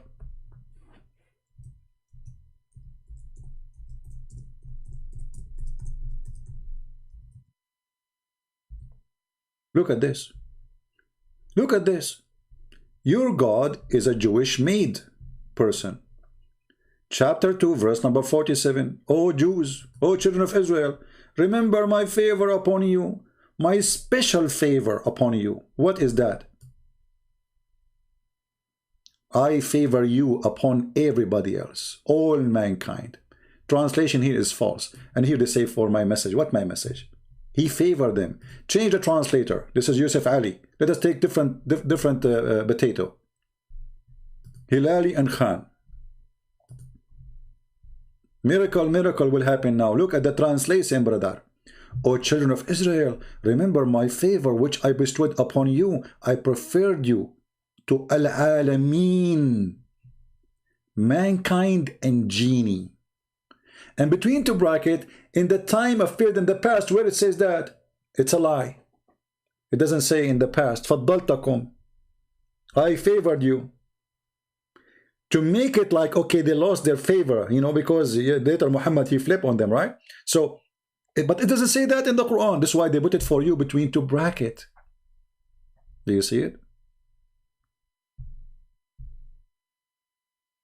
The Quran all over says Allah, He favored the Jews. Question, why? He's a fool. Don't he know that Jews are supposedly, according to Islam, isn't it the Jews, according to the Quran, that are the most enemy to Allah? So how come Allah favored them? He was a fool?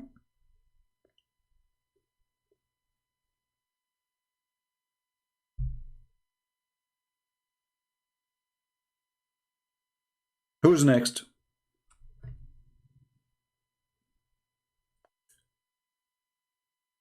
This is chapter 2, verse number 47. Those things exist in many places in the Quran, not only in one place, you know. This is not only one place deal. The Quran many times, it says it clearly, like chapter 2, verse 122, as an example. Chapter 45, verse number 16. And actually in this one, it says it clearly that the prophethood is coming from the Jews, not from the Arab. Look at this. We did aforetime grant, what aforetime? Let us change the translation. I mean, that's a stupid translator. Aforetime. This is Hilali and Khan, Muhammad. Indeed, we gave the children of Israel scriptures and the understanding of the scriptures and its law and the prophethood. He gave them what? The prophethood. So prophet have to be from the Jews, from the children of Israel specifically. Do you see it? Muslim, do you see it? Chapter 45, verse number 16. The prophethood is from who? From the Jews, not from my people, the Arab. Do you see it? And in the top of that, I preferred you above all mankind and even genie.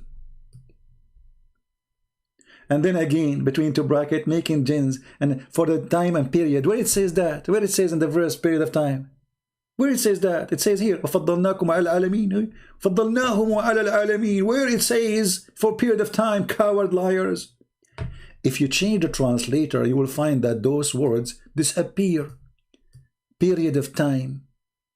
They put in two brackets to correct Allah. Allah, this is, you know, people will get confused now. What are you talking about? You favor the Jews?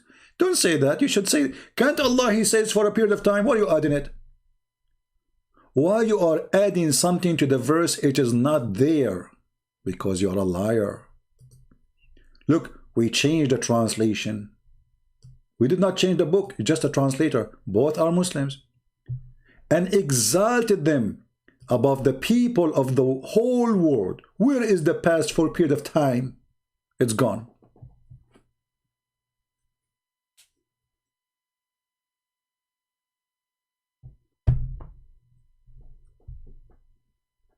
Do you see it? Watch my back? I know it. You like to come to men from their back, don't you? You are one of those who like boom boom with men. Get lost. Watch my back, you coward, son of Muta. I'm waiting for you. If you are a man, come to me. Watch your back. I'm really scared. This is why I have many books and I have tens of thousands of videos, because I'm scared, because I have to watch my back. Backstabber people. Coward. I see a cat in my backyard. This is the cat of Abu Huraira. The cat of Abu Huraira is here. All right. So as you see, they cannot refute us, they cannot answer us, they make death a threat, and we laugh. I'm a believer, my friend. People here, how many times you heard me saying, I pray to the Lord, He will not make me live long. Did you hear me saying that before? I don't care for life. I care to be a person as God He wanted me to be. I care to serve Even though I am the sinner, humbly I say I'm a sinner, but I do my best. So we don't fight to live long. We fight to live forever with the Lord. So my life it's ended today, ended tomorrow. Who care? Who care? You will die anyway. And time goes so fast. If you think you will live 100 years, 100 years will go like a second. You will die anyway. Jesus said, let the dead bury the dead. All of us, we are dead already. So if you think you can scare me by making me dead, you are a fool. You don't scare the dead, saying to him, I will make you die. It doesn't work for me. And trust me, if I'm a person who can be intimidated, I will not be here from a long time ago. And actually, I am the kind who, if you try to threaten me, I go more aggressive. I do the opposite. The Christians, the first Christians, the early Christians, amazing Christians, they used to feed them to beasts, to lions, tigers, laugh at them, and say to them, just deny Jesus, I will let you go. Look, you don't have to do this. I don't have to throw you to the beast to eat you. Still, this Christian, he will not accept to deny Jesus. Can you believe it? Even the stupid Quran speak about the Christians who they are burned alive to leave Jesus, and they refuse. Anyone knows the story? Even the Quran witness that we are people who fear no death. If you go to chapter 85, verse number 4. Remember how the people of Al-Ukhdud killed. What this story is about. It's about a king, his name is Abu Nawas. He came to Yemen. And he ordered to burn all the Christians if they don't leave Christianity. And none of them denied Jesus. And they started throwing people one after one in the fire, burning them alive. This is a story in the Quran. Do you see it? Chapter 85, read it from the beginning.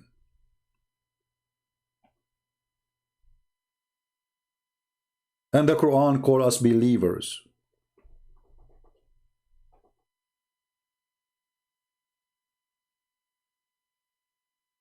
So you are fooling who?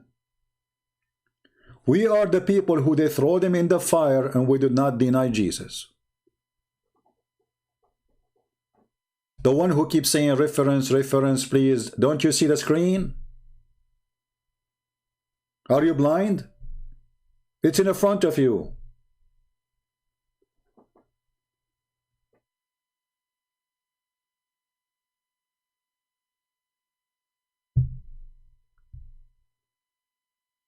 Who is next?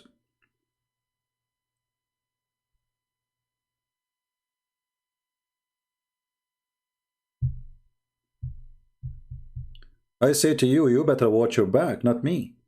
For Jesus is coming any time. And then let us see who can protect your back. Your false prophet, he says that the Messiah is very soon coming down.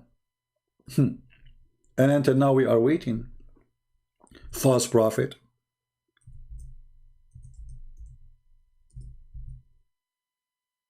False prophet. Claiming that the Messiah is almost coming down in the corner. He is there. Look, he is coming. And nothing happened. But you are the one who have to watch back, because my Lord the Messiah is going to descend. And your prophet saying he will descend. Do you know why is that? Because he is in heaven. While your prophet is dead under the ground. And the Muslim, they buried him because he stink, as the hadith say. His stomach was farting. They did not bury him for 3 days. Ibn Abbas, he said, bury your friend, he stink. The hadith says his nails became green and blue. قد أنتن. You buried him because he stink. You thought that he will not stink because Muhammad, he lied to you. He says, we prophet, our body will never be decay. And the Muslims believed him. So did not bury him. Okay, if our body cannot be decay, so why they want to bury him? They should not. And they did not. 3 days. They said to him, Prophet, how our prayer will be displayed in front of you and you will be decayed. He said, oh, we people of a prophethood, our body cannot be consumed. Do you see it? So they bury him because his body consumed. He stink, he lie.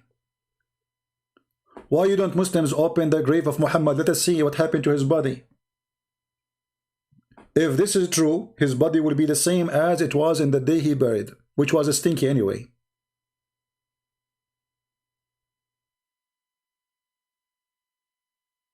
Right?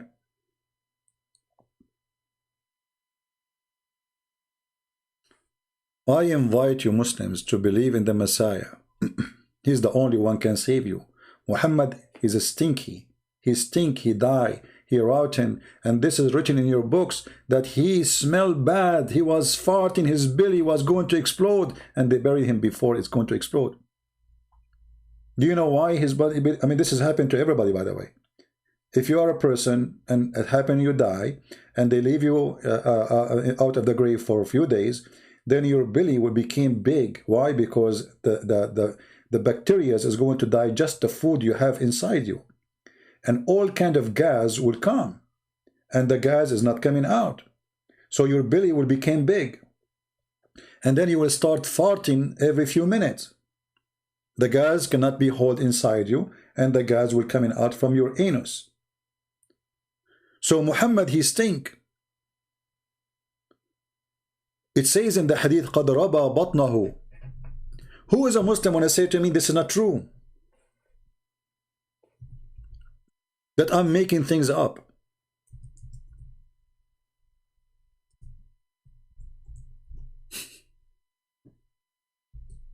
Huh? Who want to say that I am lying? You don't dare.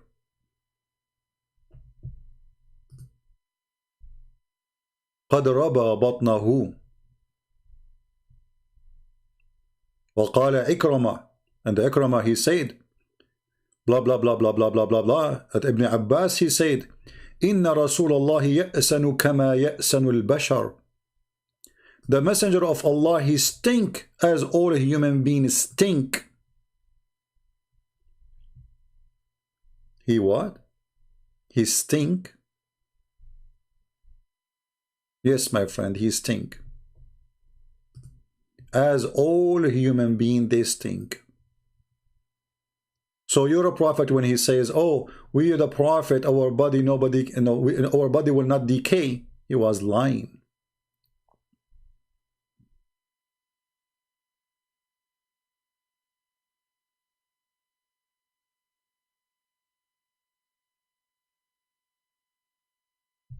Any Muslim want to take a challenge?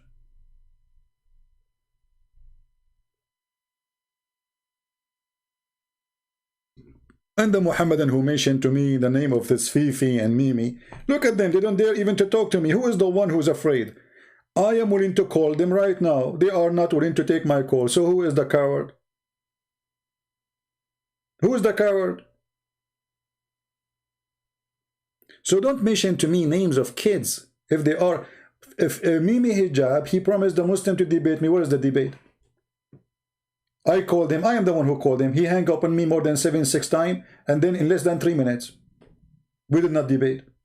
He played a video. Did you say that? Did you say that? Coward. You don't have any person exist in this earth he dare to debate me. And I'm here for it.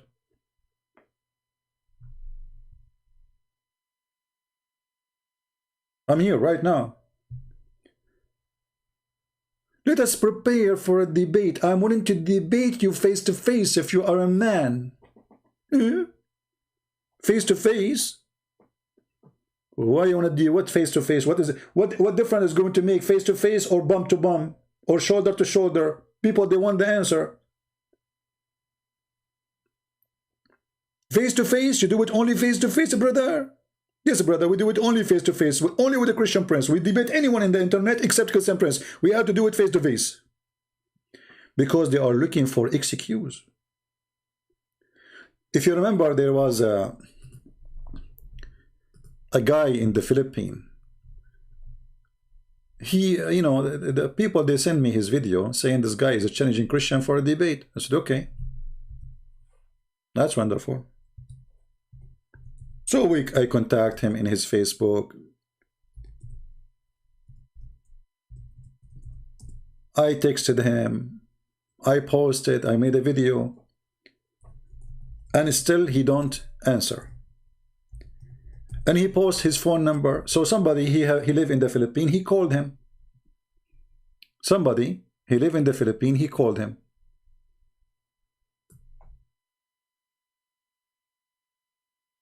And we spoke to him over the phone. What he said to us, if you see what he said to us, you will die laughing. The same comedy. They knew they are no match.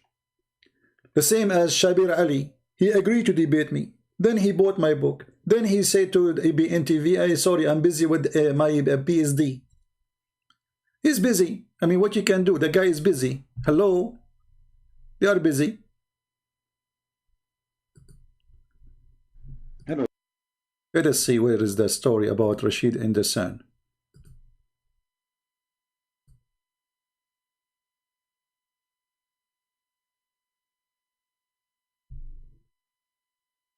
Okay.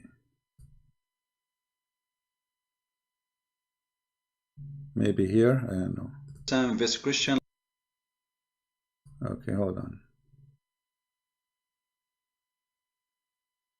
I'm trying to find the video. This video doesn't show really.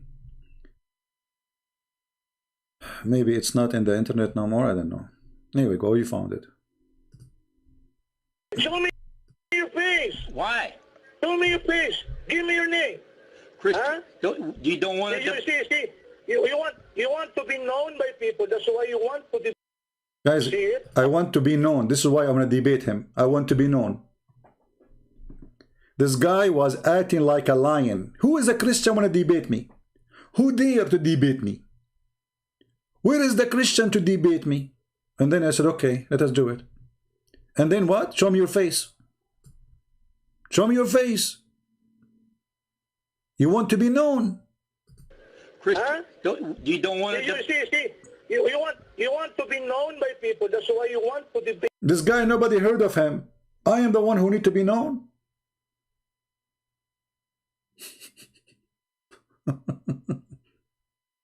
Who are you? Me.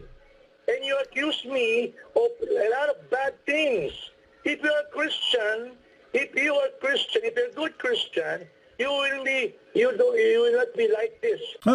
See? If you are a good Christian, you will not be like Christian Prince. So the Muslims, they make fun of you for being Christian. The second you became like Christian Prince, they ask you to become a Christian again. Do you see the stupidity? They make fun of you for being a Christian 24 hours, 7 days a week. A Christian believe Jesus is God. Okay. Now he's saying, you're not a Christian. If you're a Christian, you act like one. So the second you are spanking their lies, getting them busted, they say to you, you are no Christian. But I thought it's not good to be Christian anyway. Why you want me to go and become a Christian? You accused me a lot of things. Well, you keep saying to me, you keep saying in the video, give us donation, give a donation, give a donation, give a donation, donation. So if this is not about donation, so it's about what then? Here we go in the debate. Fooling those Muslims, making yourself a scholar, and you are a potato. Why? I'm not doing this for money, my friend. How come you accuse me of everything? Nobody accusing you nothing. You want to debate? No, you accuse me. I read. Someone sent me your. See, he read all my posts challenging him, and yet he don't dare to say I will. Until we call him, we have to call him by phone. And if this guy is not living in the Philippines, he call. I will not be able to go. I don't call people anyway. Message. Why didn't you answer? Why didn't you answer? How can I, brother? How can I? So Look. I had debated an American here. He debated an American. Okay. You want to see it? I'm not. I debated a true American. A true American. He debated a true American. A true American. It's a miracle, a true American. You believe it? Why you debate a true American? You want to debate me? Explain. Born American. Unlike you, you're not American. Because you have an accent. What this? He will not debate me because I'm not a true American. I have an accent. I mean, that's logical. I mean, they debated a true American. Like, you know, those people, they are possessed with white men. They think they are coming from the sky. A true American. Someone looked like Donald Trump. You are not your Donald Trump. You have accent. Actually, he's scared of me because I have accent, because I am an Arab. He's terrified. Well, why don't you want to debate Christian Prince? I will debate you. My condition is I want You have condition. Okay, what the condition? to see your ugly face first. I want to see your ugly face first. I want to see what? Your ugly face first. I want to see your name. I want to know your name. We will arrange everything. I debated. There are at least 3 times I have experience in Paltalk. Okay. Good experience. Well, calling you on the phone. Let us debate over the phone. We forget about Paltalk. Anyway, a bunch of kids. No, he knew that the caller is not, and then I speak to him too. He's a coward. Anyway, potatoes. So my friends, all of them, they have the same excuse. But the real excuse is Islam is invalid. Islam is so silly. If you are a person who know nothing about Islam, they will be lining up to debate you. They will be fighting over debating you. They will be like in competition who want to debate you, who want to talk to you. Especially if you are a girl and you have a good looking face. Man, the Muslims will be dying to debate you. And they will say to you, add me. Do you have Viber? Do you have WhatsApp? Huh? I'm going to debate you.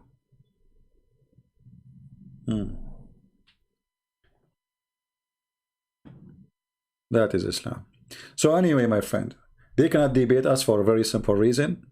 Not because of me, but because we have the truth, and the truth is Jesus.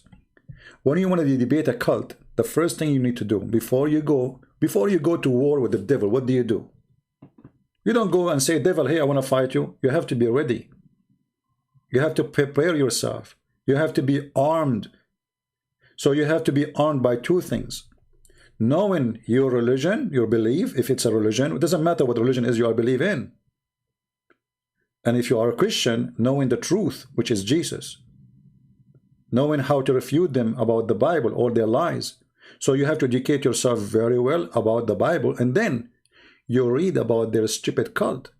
You don't go, this is why they debate those American, he called them true American, who know nothing about Islam. So he go on the stage, he don't know what to say about Islam, nothing. This is why he was debating only this kind of people. When he debated an Arab Christian for the first time, that Christian, he demolished him. And they scheduled 2 debates. The second debate, he ran away. He did not show up. The guy, he come to the stage, hundreds of people waiting, and did not show up. And this is what we are doing here. We are arming you with knowledge. So I hope people are taking reference, saving them, organizing them, open your document, save link, save comment, save notes, so you can educate yourself. and then you can teach in your church. And let me tell you something. I used to go and do seminars in churches. But now we have Corona, and actually it's not worth it for me. I open my chat. I have 1,018 people listening right now. Seminar take a lot of time to organize, traveling, cost, hotel, money. I mean, let us save the money for somebody needed. I am willing to do seminar to you online, to any church you want.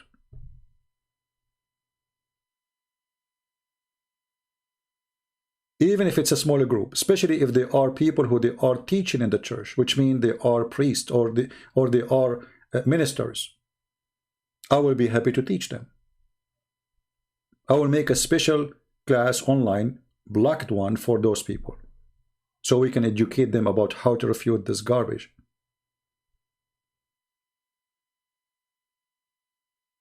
I'm willing whatever I can do to do. Do your part. They are trying to target your children's, trying to fool them. They have millions of videos. They spend a lot of money. You see, we don't have people who support us, like organizations support us, etc. They have organizations. They have government supporting them. In our case, everyone is against us. YouTube against us, Twitter against us, Facebook against us. Everybody is against us.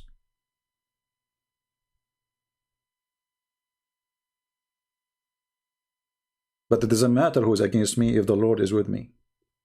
Always we are victorious. For we have Him in our side.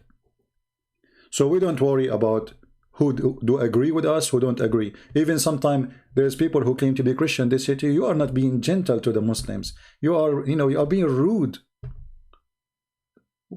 What kind of a Christian those Christians are? Don't you know that Jesus, He called hypocrites? Don't you know that Jesus, He called liars? Don't you know that Jesus, He called them evildoers? Who told you that Jesus was not rude with them? The second you say the truth, you are rude. Isn't it Jesus who went inside the temple and He flipped the table on them? So those fake Christians, they only want to read a statement in the Bible. The Bible says love your enemy, but He will not tell you that the Bible says if you love somebody, you scream in his face when he's wrong. You don't agree with him, otherwise you are a hypocrite. In the world today, they call hypocrite people open-minded, which is a fake statement, because none of those who claim to be open-minded is open-minded. What if somebody want to sleep with your wife? Be open-minded. What if somebody want to go to your kitchen and eat your food? Oh, be open-minded. What if somebody want to take your bank account, empty all your money from the bank? Be open-minded, accept anything. Right? Accept anything. Lost found. Are you a Muslim, my friend? You said to me, come online in Paltalk. Are you a Muslim? Are you a Muslim? Do we have any Muslim want to debate me?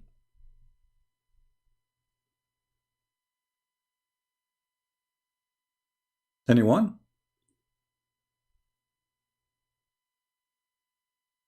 So, you know, in the world of propaganda today, you will find a lot of people, they say foolish things to you, like be open-minded.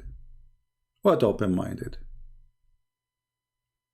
Nobody in this world, you know, like, I don't want to talk about politics, but, you know, they say to you, like, okay, open the borders. But those themselves who say open the borders, they have fence around their house.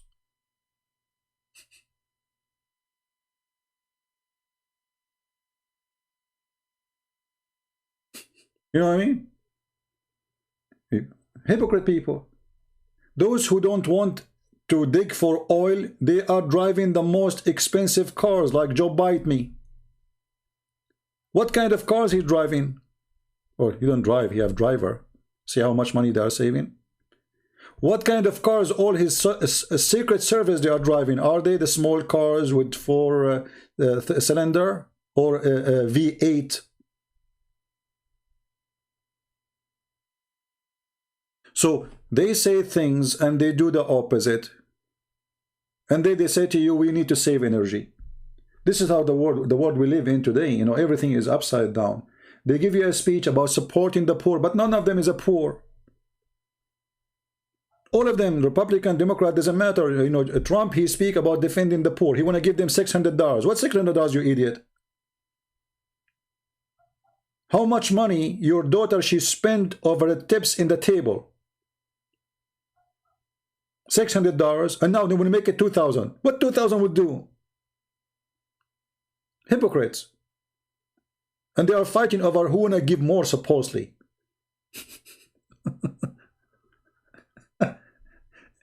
And we wanna give you health insurance, and nobody have health insurance. I will give you Obamacare, but Obamacare is very expensive. It's more expensive than before. So the world today, I'm talking about America, but this goes to every country in the world. You have leaders, you have liars, you have TV stations, you have lies is all over. Doesn't matter where you go. Somebody is lying to somebody. And they claim to be decent.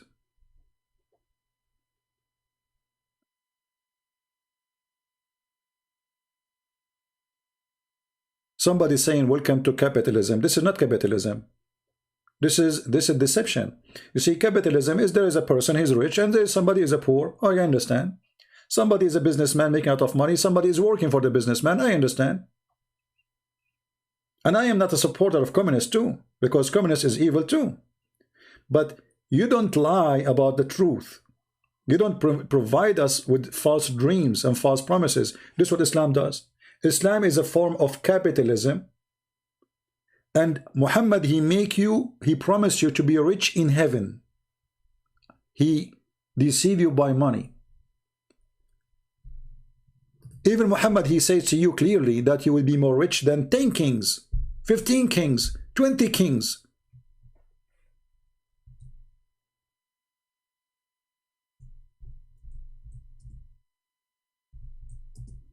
Let me show you the hadith.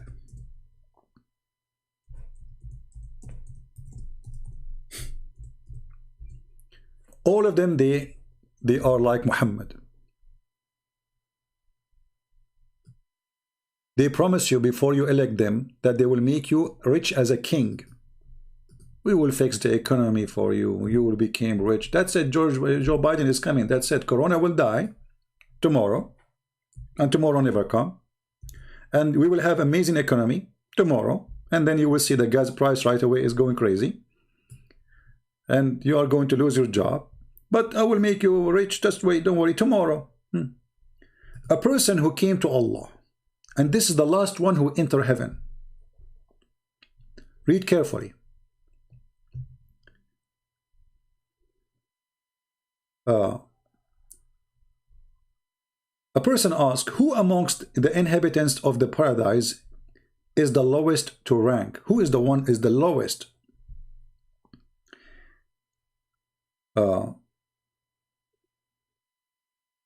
What Allah he will say? Here Muhammad is talking about a conversation. He said, Allah he said, it would be a person who admitted into paradise the last of among those who receiving the paradise. So the last one who enter paradise. The last one in the list. And would say to him, enter paradise. He would say, oh my Lord, how should I enter? While the people, they settled already, they took all the palaces and places. I will be homeless. There's place for me. And then they take their shares, you know. Okay. It would be said to him, would you please, if there will be like the kingdom of king amongst the kings of the world? He would say, I'm pleased, oh my Lord, oh Allah. And then the promises continue. He would say, I'm pleased. I'm pleased. Okay. So Allah, he says to him, for you is that. And like that, and like that, and like that, which means he's multiplying now. So you will be richer than a king's, more than 5 and 6 and 6, 7 and 8 times.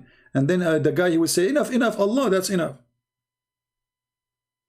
This is how the devil can deceive you. And this is how they make you vote for them. It's always the same strategy. Give you false promises and make you believe that we are serving you, we are working for you. Nobody working in government because he loves to serve you. They are working for their glory. Doesn't matter who, Democrat or Republican, or any government in the world. But all of them, they want to share an idea with you. We are Muhammad. If you serve me right now, if you became my slave, when you die, I will reward you. And in the world today, they want you to die for them, to vote for them, and you will stay as a fool voting for them again and again and again.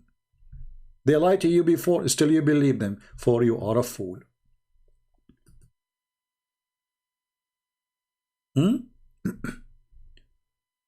That is the truth. Henry, he want to call me. Who is this Henry? Are you a Muslim, Henry? Muhammad Saeed, call Christian Prince. Okay.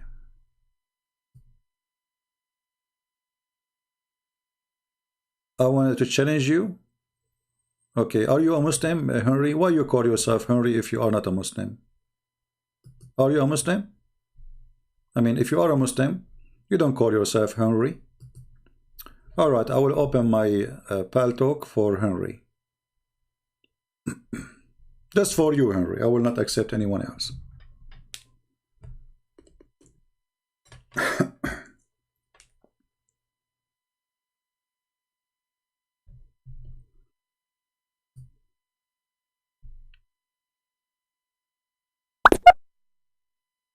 Text me, Henry.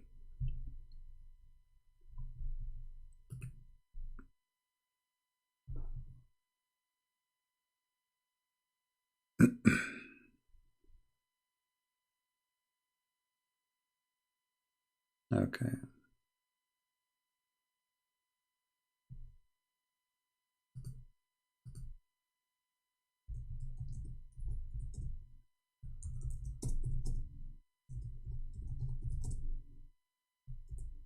Text me, Henry. I'm waiting for you. You see, you made me come online, etc. I'm waiting for you.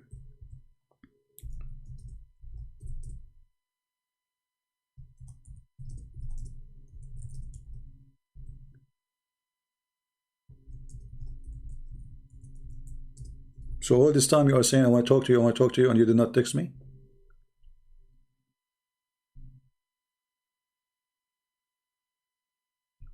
I'm waiting. I will give you just a few minutes. If you don't text me, then you are just a kid.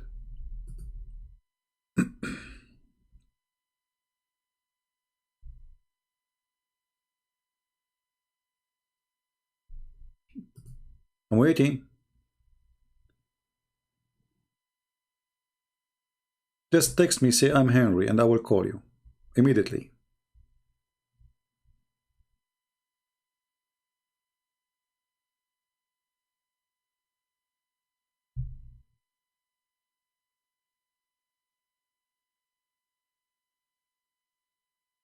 Are you there?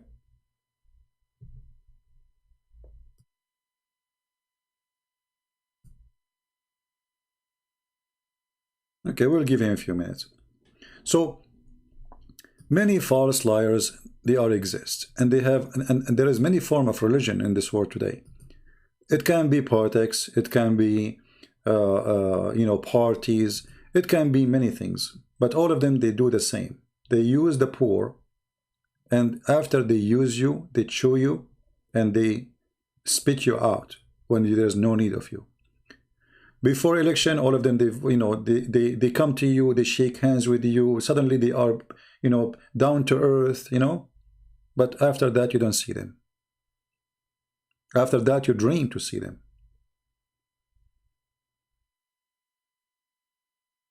Do we have any Muslim? My pal talk is open. Anyone? He's a Christian, so why he wanna call me and debate me?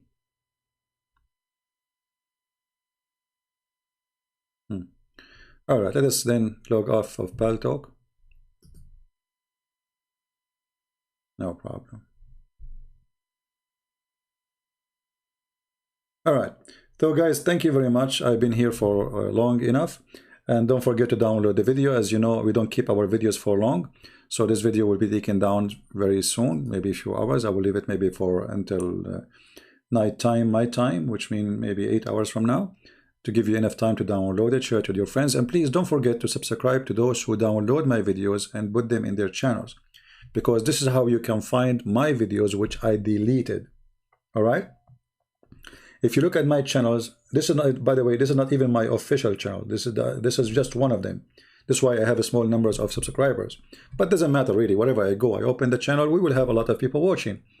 But subscribe to those who download the videos, those who even add subtitle in your language if you speak like Indonesian, etc. There's many of those who do that. Actually, there's one person, I forgot the name of his channel. He always he is the first to add subtitle, you know, support this guy, you know, and I don't mind even if those people who download the videos, if you give them even help, support, even donation, you know, I mean, help, whoever you can help if they need help. So those videos is not made for me, is made for you, for your children's, for your wife, for your family. So nobody can deceive you and nobody can lie to you. We are the people of Christ, and Christ is our master. The Bible says, how many masters we have? We have one master. His name is Jesus the Christ. No other master, no president, no government, no Muhammad, no Islam, no atheism, no communism. We have one master. His name is a Christ. And why he's our master? Is that because he's scary? Is that because he is a criminal? Is that because he's a killer? But no, because he loved us. For God, he loved the world. He sent his only begotten son.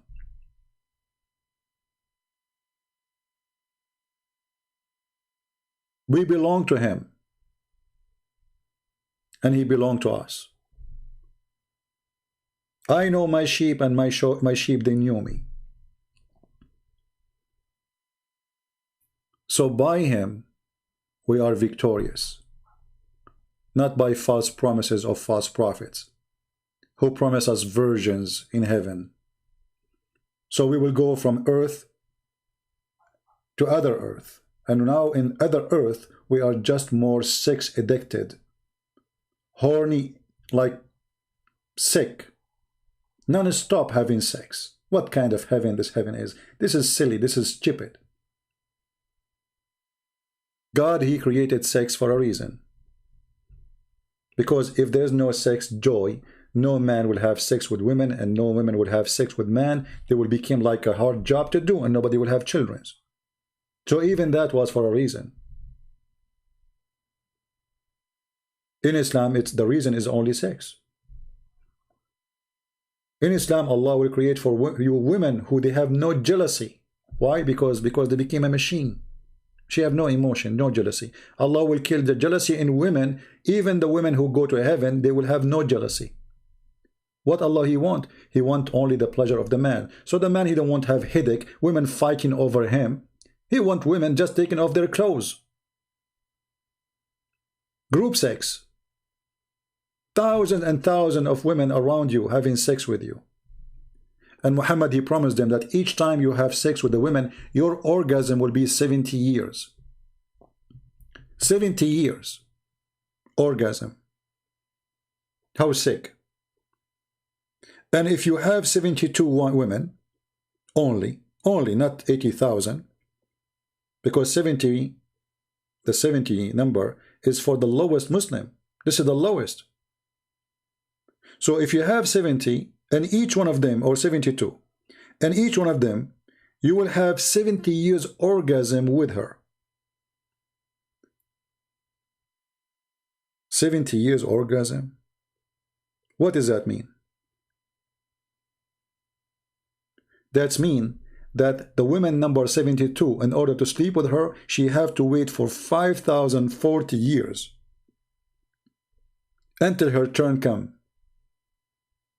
So if your husband, he slept with you today, you have to wait for 5,040 years, and we did not count the time of sex, we count only the time of orgasm. Who in the world want to believe in such a garbage?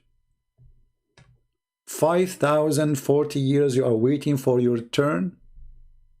5,000 years? 70 years orgasm? If the orgasm is 70 years, the sex for how long? With each woman? So, my friend, Islam is a sexual cult. Everything on it is based on sex and food, the belly and down. the belly and down, seduce you by being a king, seduce you by being rich, gold and silver. Even in the heaven there's a market, there's no buying nor selling in this market except images of men and women. And when you like an image, you enter it and have sex with it.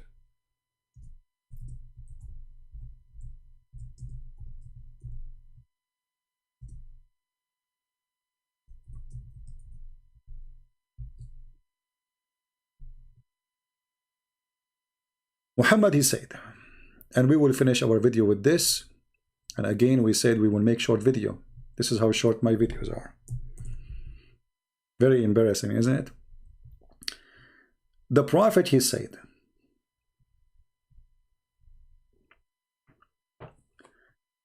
in the heaven, there is images. There's a market of images.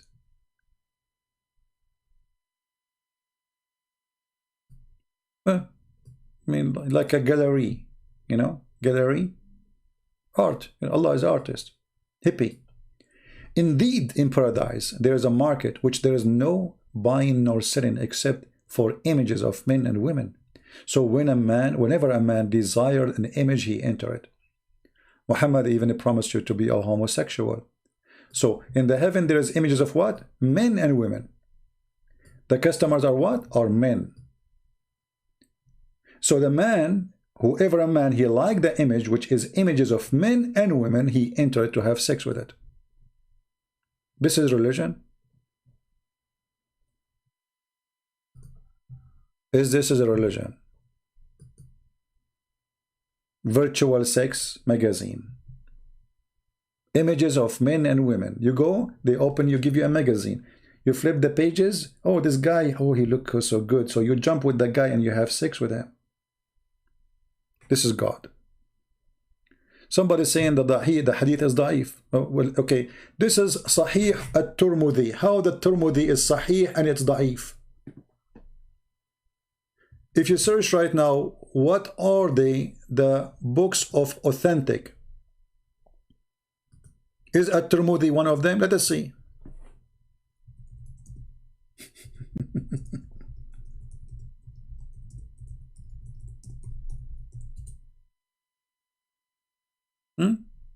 Here we go. I just searched in Google. Just do, you can do the same. Kutub as-Sitta, the 6 authentic books. Sahih al-Bukhari, Sahih Muslim, Sunan Ibn Dawood, at-Tirmidhi. You see at-Tirmidhi? Look. Here we go. They have 6 authentic books. They call it authentic. So it's authentic when they want. It's not authentic when they want. Is it authentic or it's not? Ask Imam.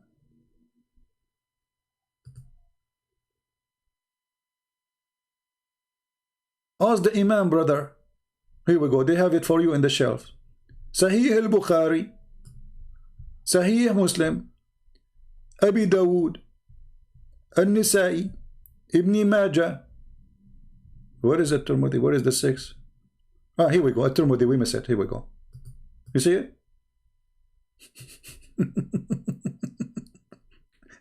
So when they put there the word da'if, we laugh. I mean, is it da'if really? What da'if? Anything is embarrassing is da'if. Anything will expose their cult, they call da'if. And da'if is accepted anyway. That's why it's called da'if. It have a rank. There's a Muslim sheikh. He's a funny sheikh, you know. His name is Hamza. He said there is an attack these days on da'if hadith.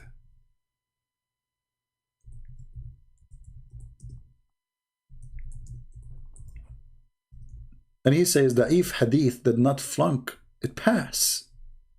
It passed.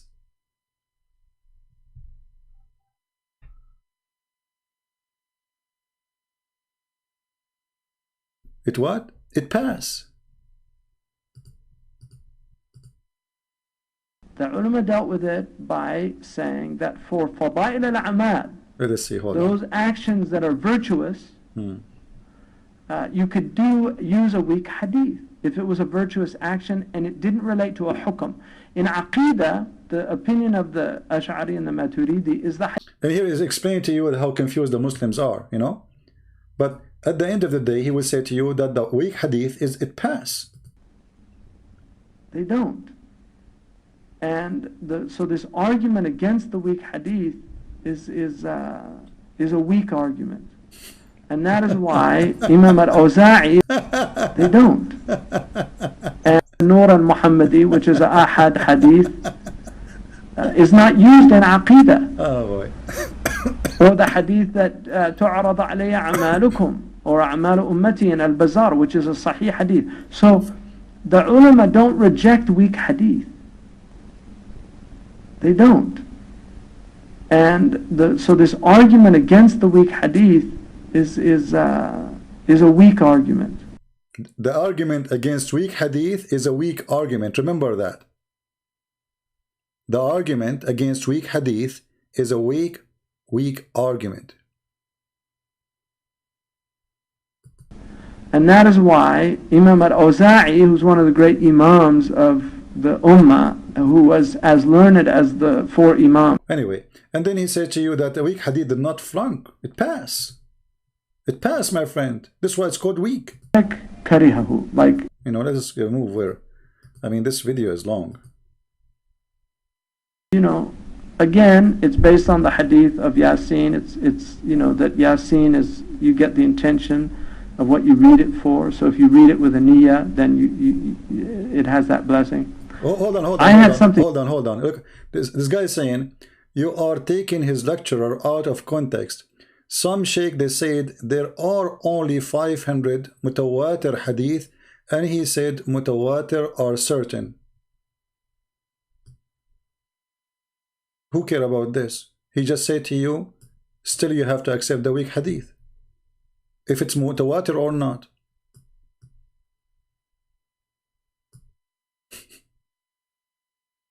He said any hadith, it is not connected to aqidah, which mean an ahkam, which mean capital punishment or like go in the core of the belief. It doesn't matter even if it's a weak, you have to take it. That's why it's called weak, because it passed. It passed. It did not flunk. And he's just like, you know, he's really in a nice state. But, you know, something got stolen. I was on a train, and... As an example, you Muslim, you quote for us a hadith that your prophet, he said that in the last sermon, there is no white, no black. Are you there, Abbas? Can you show me the reference? The authentic reference? Can you show me the authentic reference?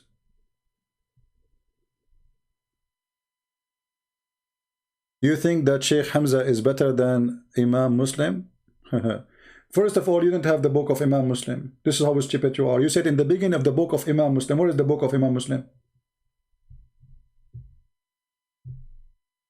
Look at those jokers. Where is the book of Imam Muslim which says what you are saying? The books you have today, they claim that the student of Imam Muslim and the student of Al-Bukhari, they are writing about them. Those are not their books. You don't have Al-Bukhari. You don't have Muslim. Do you? Who wrote those books?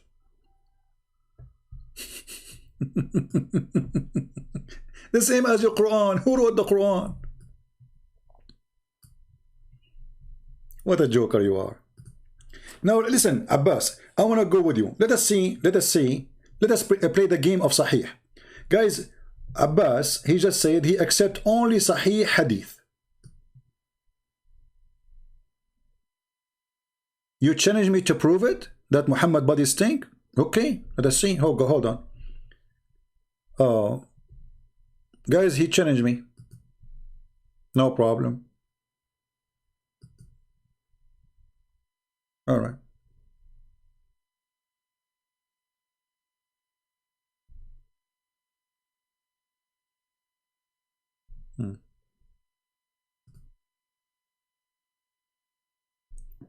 Are you ready, Abbas? Do you want to call me Abbas?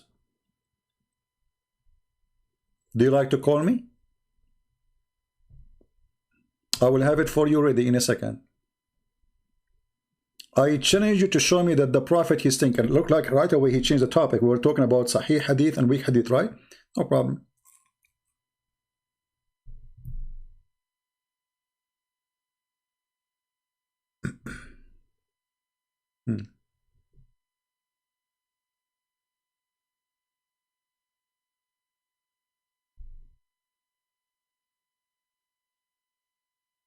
Let us see.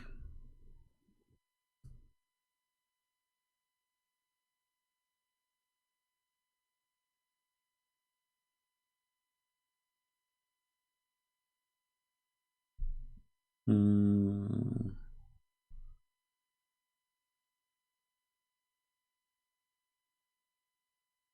just searching for authentic websites, so we don't, you know, I mean, Islamic website, not just.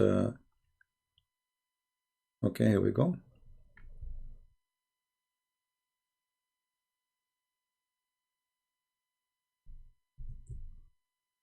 All right.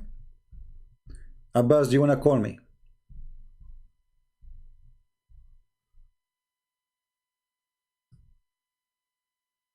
In front of everybody. Abbas, do you dare to call me? And I will show you that your prophet, he stink.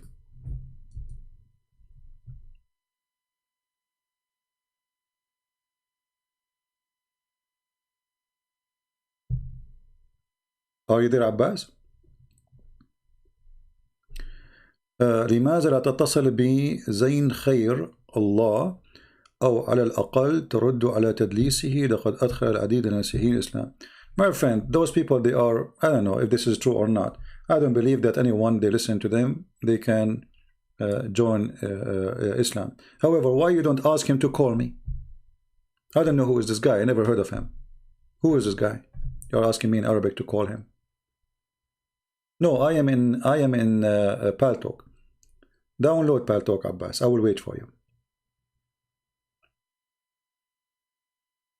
All right.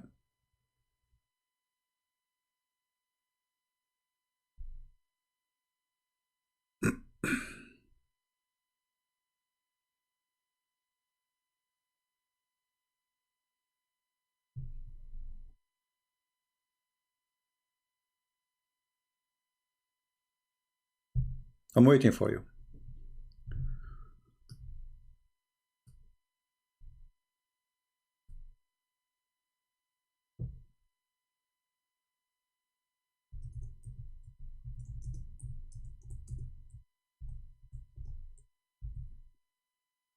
Okay. We will wait for Abbas to come, even though I was going to leave, but it's okay. You know, we are having good time.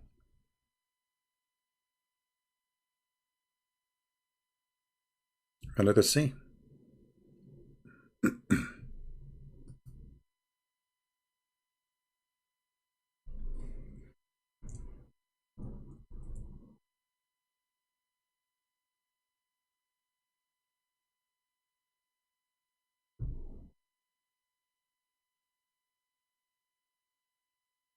Let me know if you are. Let me log in. I'll talk to.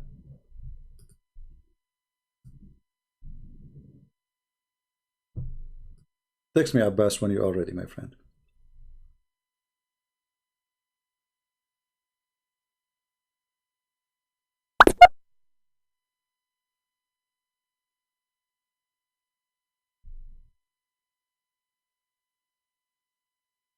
Waiting for you.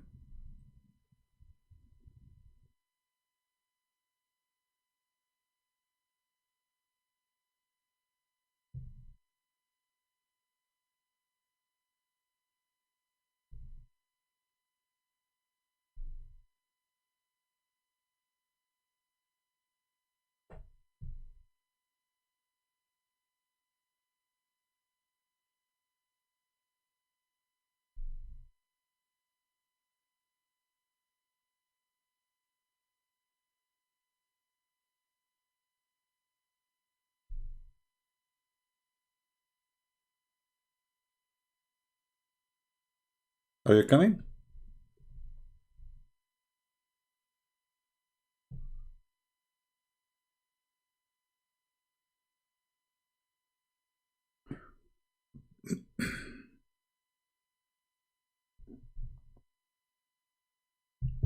Guys, we are waiting for Abbas.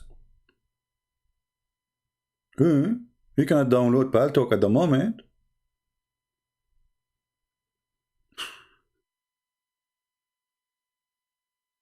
The one saying why you don't make content in Arabic. Well, there is many people making in Arabic. There is Rashid. There's, you know, you have many. You don't need me. All right. Well, let us see how and who said that Muhammad, he stink.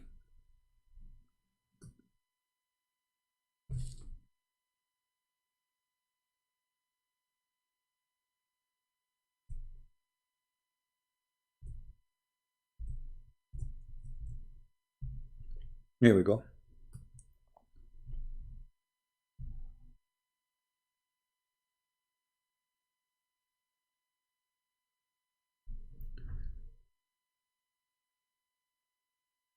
This is the hadith. The title is the problem between the Sahaba, the companion of Muhammad, when Muhammad he died. Did he die or not? Did he die or not? So look what happened. When Muhammad he died, they were not sure, like, did he die? Because, you know, he said they were expecting him to be the same as the Messiah. He will come back. Did he die or not? So Ibn Abbas, the cousin of Muhammad, or Abbas, sorry, he said to Muhammad, said to Abu Bakr and Umar, and Umar, he was screaming, saying that, oh, no way the Prophet he died. The Prophet did not die. Until even his mouth was coming, the saliva was coming like river from his mouth. And then Al-Abbas, he said to him, to Umar, Inna Rasulullah sallallahu alayhi wa sallam ya'san kama ya'san al-bashar. Wa innahu qad mat fadfunu sahibakum. The Prophet of Allah, he die and he stink the same as all human beings, they stink. So bury your friend and don't let him die twice.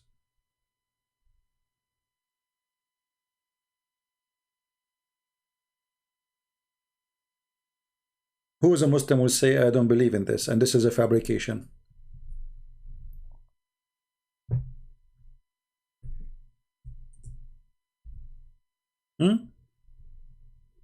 Let us go to the book. المنتظم في تاريخ الملوك والأمم. And we can find the same, you know, reference, I mean, in many places, not only one book. This is all over. What about Muhammad? He stink in different book. By the Imam al-Dhahabi, the Golden Imam. Siyaru A'lam al-Nubala, volume number 9, page number 160. Read carefully. It says, Abu Bakr, he came to the Messenger of Allah after his death, and he sat in the top of him, like, you know, hugging him, etc. And he started kissing him, saying, by my father and my mother, which means I will sacrifice my mother and father for you. What a lovely your death and your life and your death. And then Al-Bahi said, وَكَانَ قَدْ تُرِكَ يَوْمًا وَلَيْلًا. And they left him there, with me Muhammad, a day and a night, حَتَّى رَبَى بَطْنَهُ وَانْثَنَتْ خُنْصُرًا, until his belly became big and his fingers, they shrink. When somebody he die, his fingers, he will close his fingers, you know. Let us translate. And again, this is your, and all the reference here, by the way, not only in this, it says,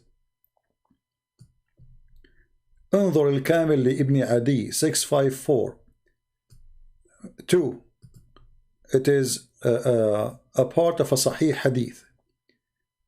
All right. I mean, they are giving you tons of reference. Now, let us see here. Let us do Google translation.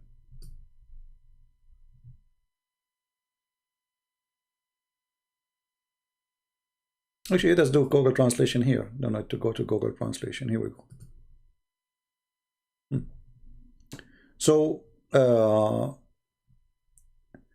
Bakr as-Siddiq, he came to the Prophet Allah pray on him and salute him after his death, and he was grateful to him. So he kissed him and said, you know, like, I sacrifice my father and my mother for you. Your life in death and life, death or life, it's good. It was good for us. And then he said, Al-Bahi said, the Prophet, he was left for 1 day and 1 night until his stomach was rubbed and his pinky bent. Are you there, Abbas?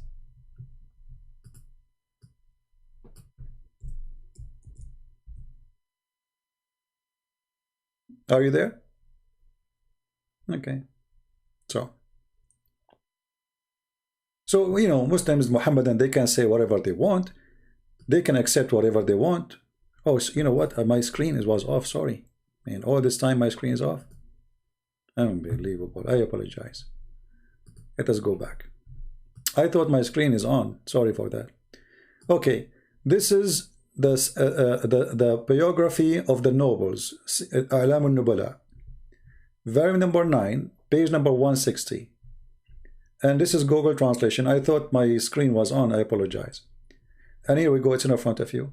It says here, they left the Prophet 1 day and 1 night until his stomach became big. His belly, raba batnahu, became like a hill, like a mountain. And his pinky pent, his fingers, they pent. And this is what happened normally for people who they start decay. In different story, his nails became a green and blue. If we go here, this is the book Al-Muntazim fi Tarikh al-Muluk. From page number 37, doesn't give us the exact page number. You go here, it says that they were fighting over the messenger after his death. فقال العباس إن رسول الله, Allah pray on him and salute him, يأسن كما يأسن البشر. He stink like all people stink. So if he die, bury him and don't make him die twice, which means don't humiliate him in his death. Do you see it? Should we use Google translation? You can find it where it says and from the incident happened the fight or the argument between the companion of Muhammad about his death. Did he die or not? I mean, the guy, he died, and still don't want to believe that he's dead. And then Al-Abbas, he said to them, come on, bury him, he stink, don't you smell him?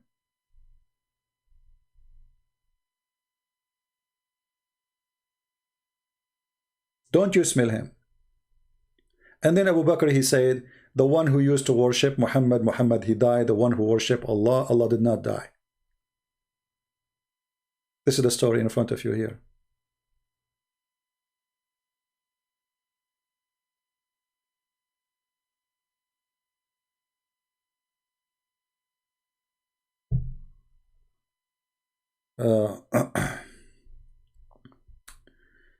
Anyway.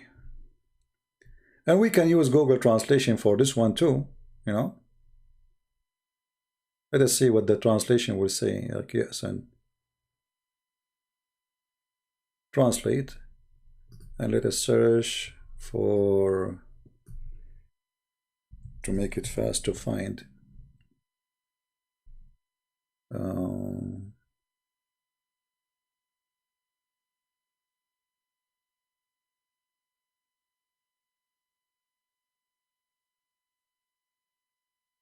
Okay, his companion, when he died. Okay, here we go. So he says, should I say here that he stink? Let us see the translation.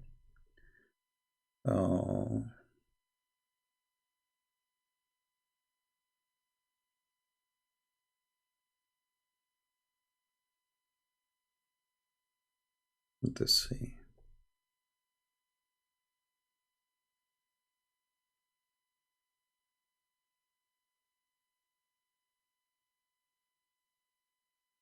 Where is Al-Abbas? Here we go. Al-Abbas, he said to him, the messenger of Allah, Allah pray on him and salute him, he died. Okay, he died. So bury your friend. If he will die, his death is to death. Where is the word stink?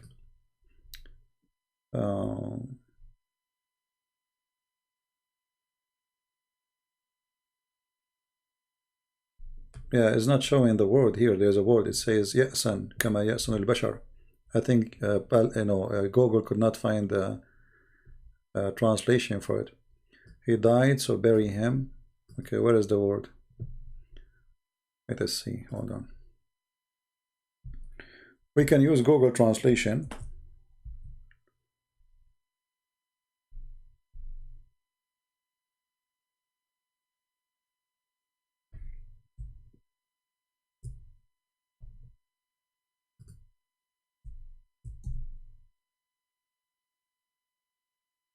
Let us do this.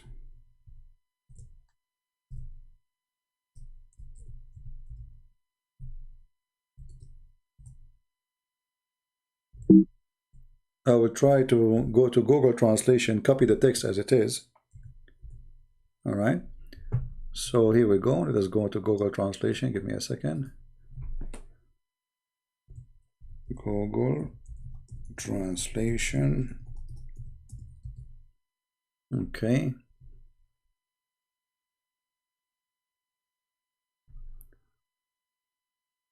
This is Google Translation. We will take the sentence as it is, because for some reason it's not coming in the full page translation. So Al-Abbas, he said the following. I will take it and translate as it is, the whole sentence, the whole statement of Al-Abbas. Okay.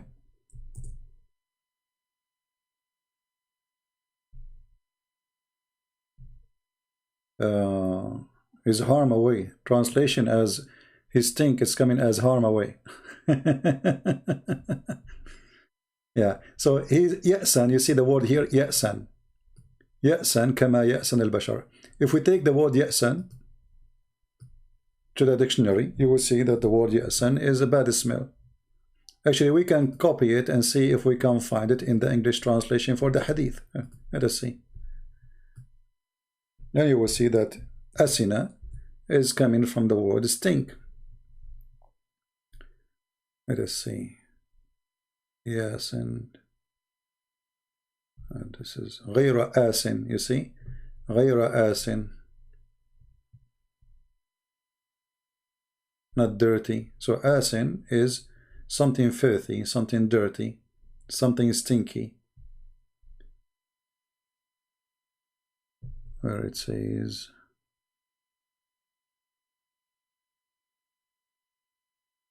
let us see. Let us go to the dictionary. You know what we can do? I mean, we are speaking to people who don't speak Arabic. So we will take the word as it is. We put it in the dictionary, Islamic dictionary here. And we look for the word. Yes, and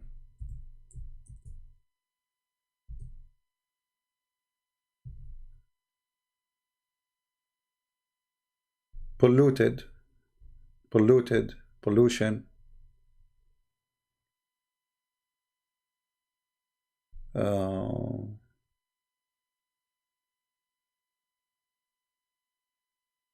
Yeah, here they are going to something. Asin, polluted, pollution. You see, this is Quran. Asin, even in the Quran is coming. So he said to them, the prophet, he is polluted. He stink. So bury him. Bury him. He stink like all human. So Muhammad, he lied when he said, "Oh, we the prophet. You know, earth cannot take us. Our bodies will not be decayed." And this is Sahih Hadith.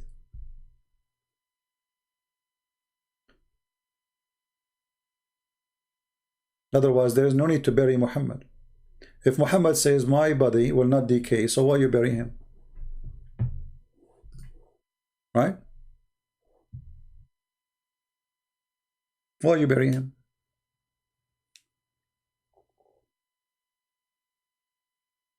His body will not be decayed. There's no reason to bury him. And you see, remember, we are showing you your Islamic reference. And then when the Muslims, they start to deny them, I mean, how those are reference are published in your library and they are taught in your Islamic schools all those years and nobody opposed them. Now they are bad reference? Because it's embarrassing? Now it's bad? Because if it's bad, then why it's there? You should not have it. Nobody should write something bad. Why not? Why the Muslim, they want to copy a lie about Muhammad generation after generation after generation? And you put it in books, they call them books of scholars. But because today we are asking questions, they have no answer for it. The easiest way is to say, we refuse this story. Right? This is the easiest way. We deny it. We say this is a lie. Like now Abbas, he says he don't accept weak hadith. If we show Abbas a strong hadith, he will accept it? No. He will not. And we can prove it so easy. Abbas, do you accept strong hadith? Do you accept authentic hadith? Just wait to the answer. It's not Sahih hadith. Okay, I will go with you. I will go with you. Let us go with this game, guys. Sahih, Abbas saying, making a statement. So Abbas, he is saying this is not Sahih hadith. Okay, Abbas, do you accept Sahih hadith? Okay, hold on. I'm taking a selfie for you. Smile, Abbas.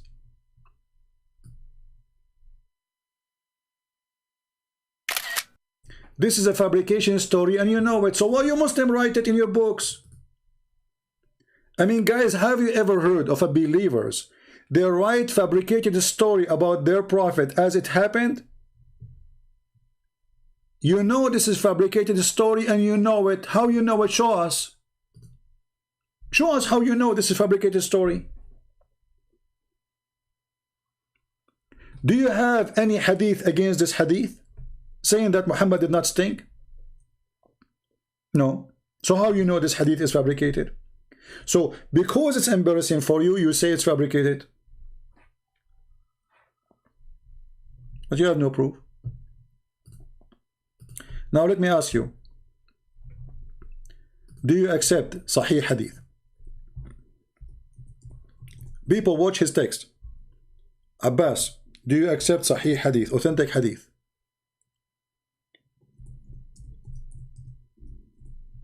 Say yes, because in a second we will see your hypocrisy. Do you accept Sahih hadith?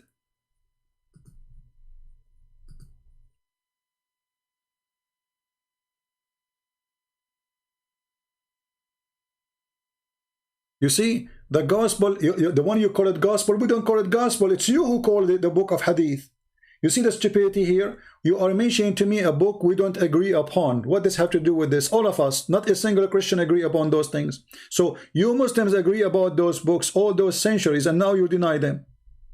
Now I'm asking you, be a man. Do you accept authentic hadith? Say yes. Because either you are fighting a real fight, you accept what is real, or you don't.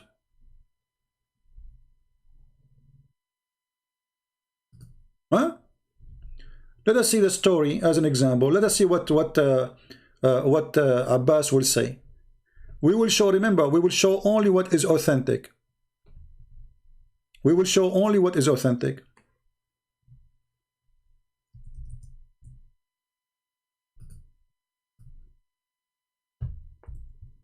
Which means authentic according to Abbas.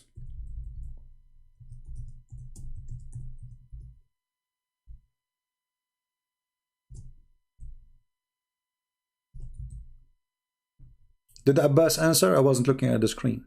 Did he answer about if he accept the hadith, Sahih hadith? He did not accept yet. Did he say yes, I accept? Abbas, are you there? I'm waiting for you. Do you accept Sahih hadith? My friend, help me, my friend. Otherwise, you are being hypocrite. You are fighting for Sahih hadith. Do you accept Sahih hadith or not? You keep saying this is not authentic, this is not authentic. So now if we show you the authentic, do you accept them? Say yes or no.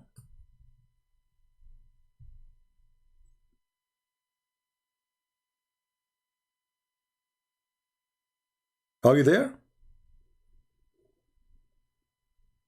He will not answer. What happened, Abbas? Do you accept authentic hadith?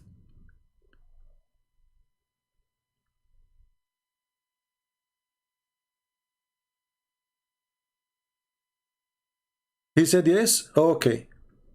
He said yes. Where is the? Say it to me again.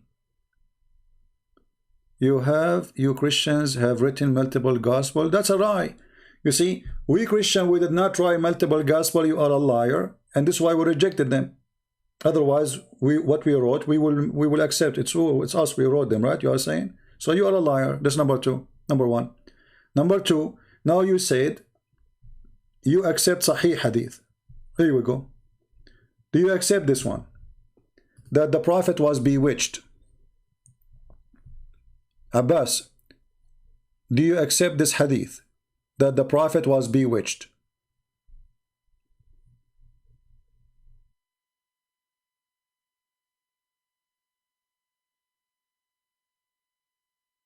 The answer, you have to say yes. This is authentic. This is Sahih Bukhari.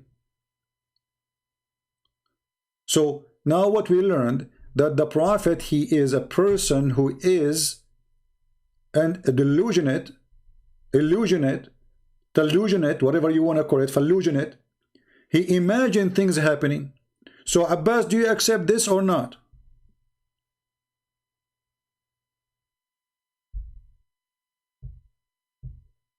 Shawak TV, if you are a Muslim, my friend, you can contact me in Paltalk. Not we don't use phone.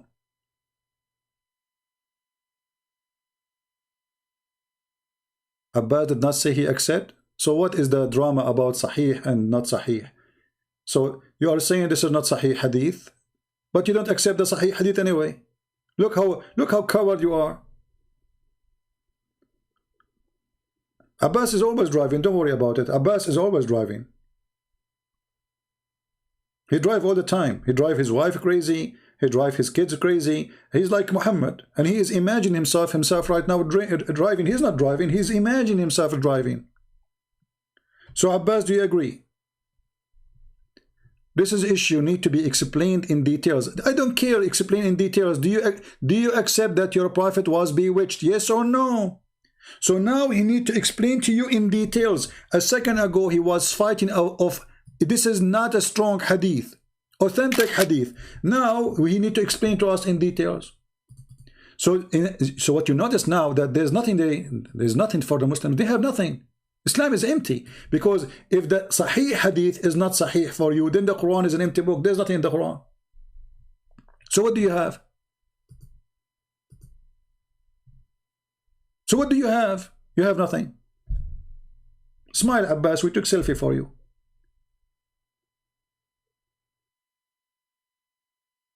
So what is Sahih when they want. What is Sahih is weak when they want. What is Sahih is accepted when they want. What is Sahih, the same hadith. Depend you are talking to who. If the Muslim sitting in the mosque and Christian prince is not there, they will say we accept this hadith, but now here we don't accept this one. Do you accept that your prophet was a mad person? He imagined things he is doing, but he did not. Yes or no? This is authentic. Shauk TV saying Christianity is a scam. So why your stupid prophet, he promised us to go to heaven? You're a prophet. Let us see who is the scam. You're a prophet. He was imagining the Christians will go to heaven, or he was sure?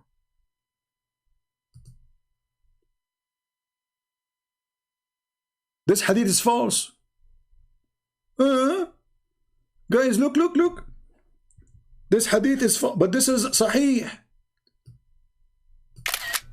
Look, my screen is full of selfie. Look. Unbelievable. This hadith is false. Prove it.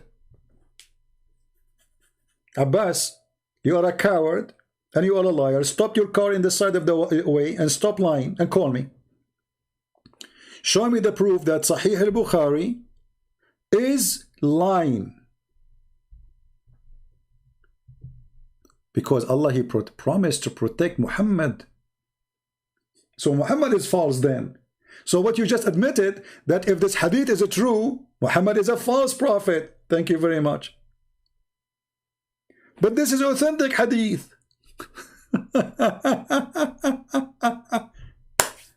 Do you see? He admitted that if this hadith is true, Muhammad is a false prophet. But this is authentic hadith.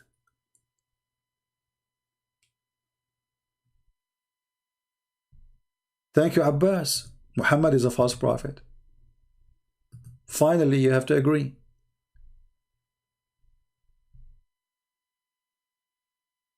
And look what Aisha, she said in different hadith, which is Sahih too. This is Sahih al-Bukhari. There is no need to even to say Sahih. Here we go. Al-Bukhari. The Prophet, he imagined himself having boom, boom, but in fact he did not. So what Abbas will say? This hadith is rejected. Why? Because if this is true, the Prophet is a false prophet. Do you see it? This is what you just said. If this hadith is true, Muhammad is a false prophet. So his wife is lying about him too? And al-Bukhari is lying about him too? And you Muslim consider this as a Sahih hadith, lying about him too?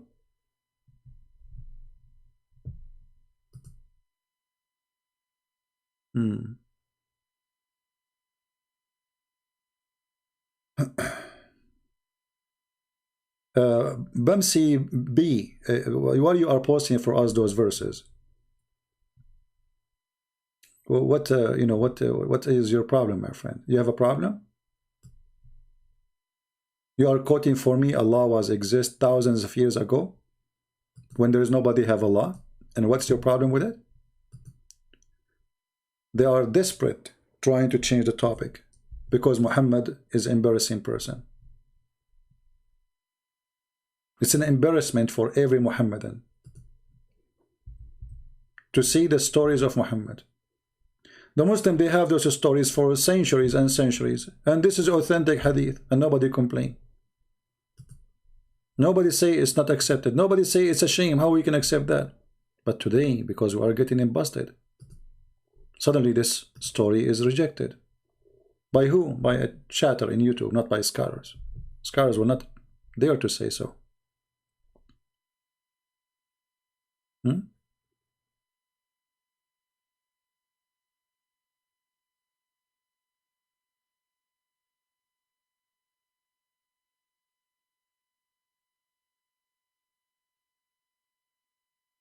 Any Muhammadan? Who is next victim? Who is the next victim?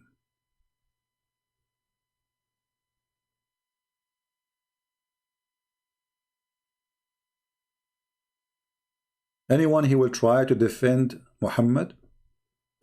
As you see, you fail miserably. Each time you try to defend him, you fail miserably.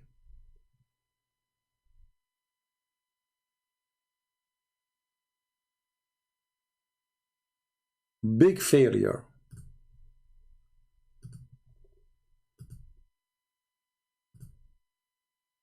The prophet who was bewitched, how he can be a prophet, how we can trust that he see an angel, how we can trust that he knew God, how we can trust that he received revelation from God.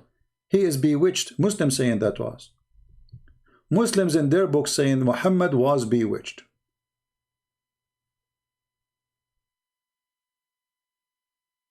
So what we can complain about after, what we can discuss about?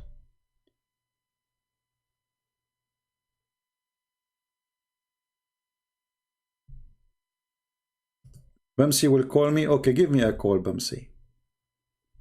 Stop posting verses. What is your problem with that verse? You are excited, Bamsi? Huh? What is the problem with those verses you are posting?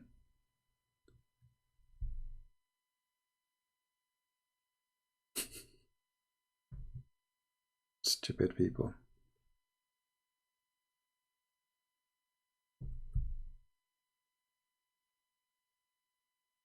Any Muhammadan?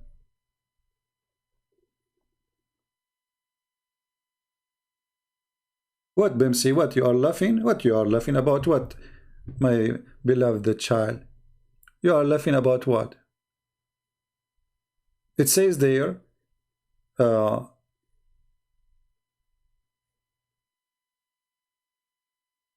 if he married a woman, this is about a slave girl, right?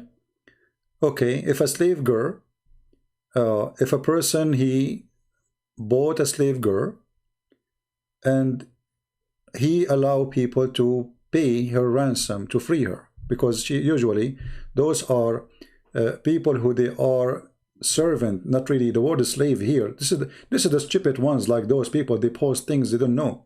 If you go to verse number 1 and verse number 2, it says, if you buy a slave who is a Hebrew to serve you for 6 years, so you see how stupid you are. So slavery they are talking about is you, let us say, let's say you own somebody money, you cannot pay him, or let us say you cannot afford to live. You ask a person to buy you in return of living and supporting you for the coming years. So you make an agreement. I have to pay you $10,000. I don't have money. You say to him, okay, I will give you from my service, from my life, let us say 2 years equal to the $10,000. So the foolish you, who don't understand what it says there, he think this is something funny.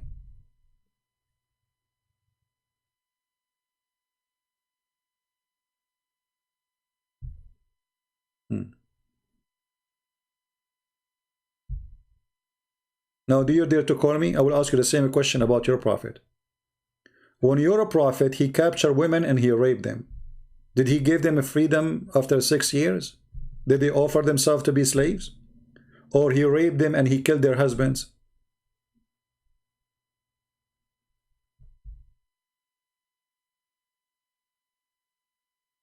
In verse number 9, look at this coward.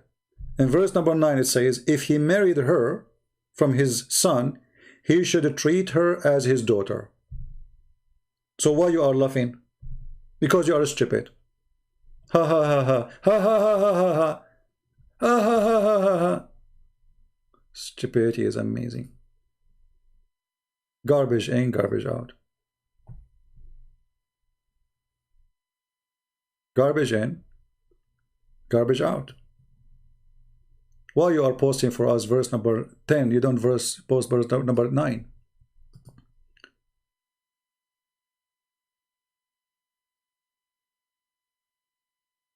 Coward.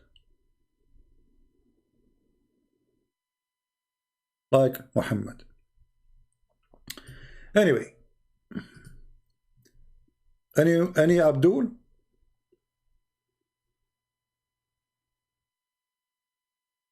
Any Abdul? My friend, scribe. We know this hadith, but we are not talking about this topic now, my friend. Okay, no problem. We can talk about a different time. Scribal Idi, my friend, next time. Is this a Sahih hadith?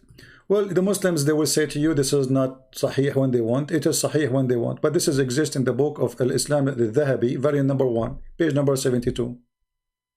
The hadith you are asking me about. I can find the reference in a second. But with the Muslims, what they will this says, this is a correct story. But the Muslim can deny it if they want, because the only way for Muslims to survive is to deny. Here we go. Let me find it for you. Here we go. This is the story. The History of Islam for the Imam al-Dhahabi, volume number 1, page number 72. So when they enter, they are talking about building the Kaaba, talking about the description, how big it is. And then they said inside there was pictures of prophets and angels and trees and pictures of Ibrahim, and then pictures of Isa and his mother inside the Kaaba. Translate to English.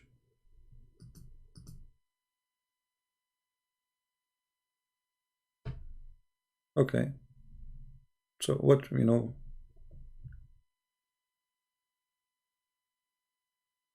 Where is the big picture of Isa at sea?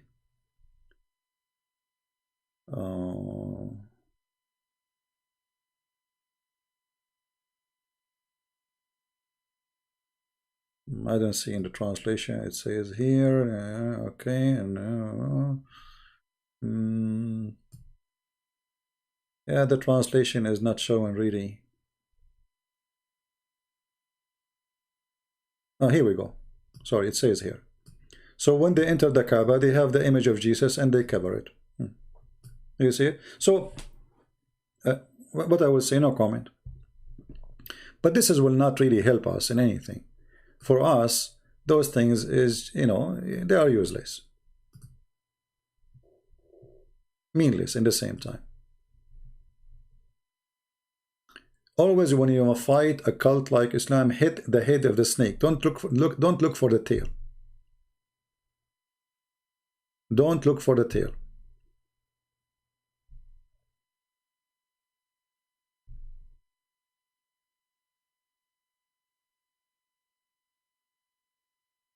This guy Besmi is a kid. He don't dare to call me. Here we go. My pal talk is open, but he's afraid. He's doing poo-poo in his panty now. For the verses he's quoting, actually, they are wonderful verses. That girl she is your slave. You don't abuse her. You treat her nice, and then if you marry her to your son, she will become like your daughter. So what are you complaining about? In the other side, your prophet, he went to his son's house, and his wife, who is a free woman, she is not slave, and he flirted with the women, and then he slept with her. So why the Bible says if you marry a slave to your son, she will become like your daughter equally. Muhammad, what he did to his daughter-in-law, he slept with her. Are you there, Basimi? Kid?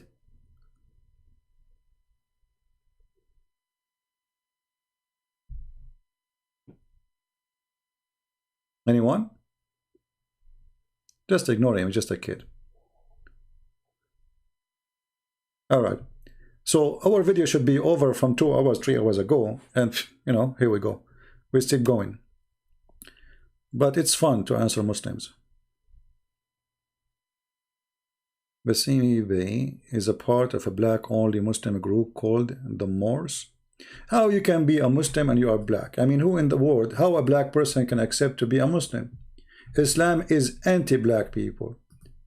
The Quran says only white people will enter heaven. The Hadith says Allah created white to go to heaven, black to go to hell. How you can be a black person and you follow Muhammad?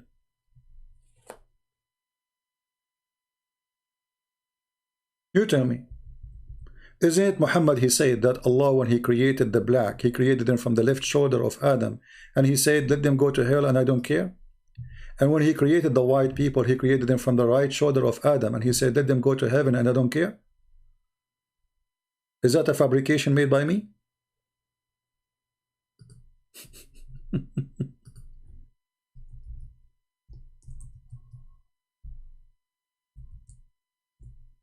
There's no person, he have little dignity and little knowledge, because dignity or knowledge, you know, either you have knowledge and then you lose your dignity if you deny what is the knowledge saying.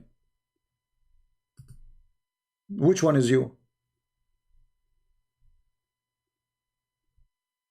Which one is you? The one who have no knowledge or the one who have no dignity?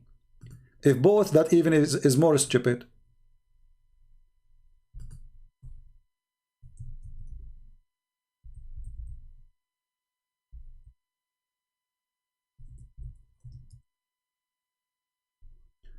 Let us find the hadith about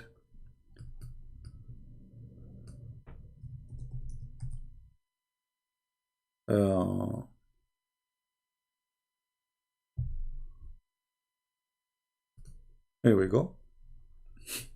A black person and he is a Muslim.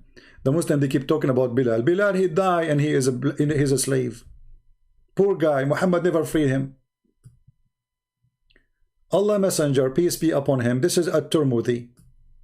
Abu Darda is talking. This is here at-Tirmidhi hadith number 38. Be my witness, and this is your Islamic website. Allah Messenger said, Allah created Adam when he had to create him, and he struck his right shoulder, and there emitted from it white offspring, as were white ants, and he struck the left shoulder, and there emitted black offspring, as if they were charcoal.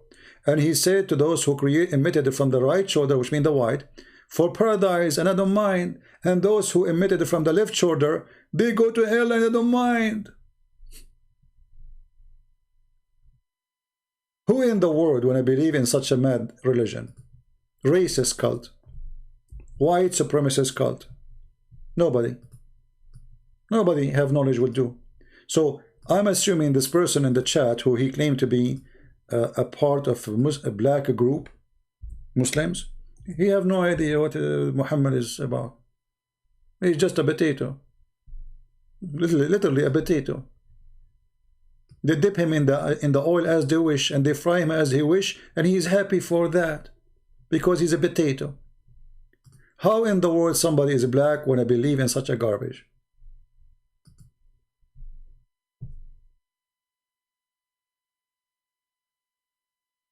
Islam is anti-black. Isn't it the Quran says Allah will make only white people go to heaven?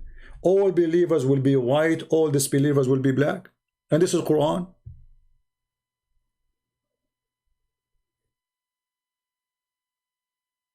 The screen in front of you, here we go. This is at-Tirmidhi, which is one of the 6 authentic books. When we say 6 authentic, doesn't mean they are 6 by numbers. There are 6 writers. Each one of them have many books. So at-Tirmidhi is one of the 6 authentic approved by the Muslim Sunni. Hadith number 38. Allah created the white people from the right shoulder of Adam, and he said to them, go to heaven, I don't care. And he created the black people from the left shoulder of Adam, and he said to them, go to hell, and I don't care. And the reference in front of you.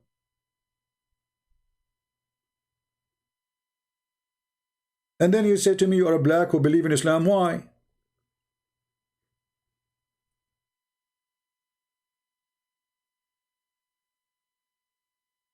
Muhammad, he bought, he sold, he created the slaves.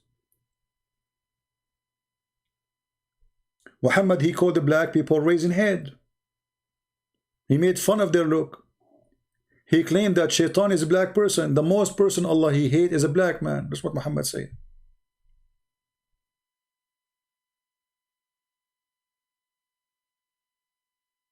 Any comment, Basimi?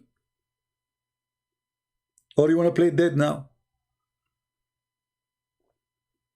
So you are going after a verse in the book of Exodus that if a man he marry a slave to his son, she will be treated like his daughter, and he should not take any from her clothing or food, etc. He have to treat her nicely, and you are laughing about that, and that is a problem, and this is not a problem for you?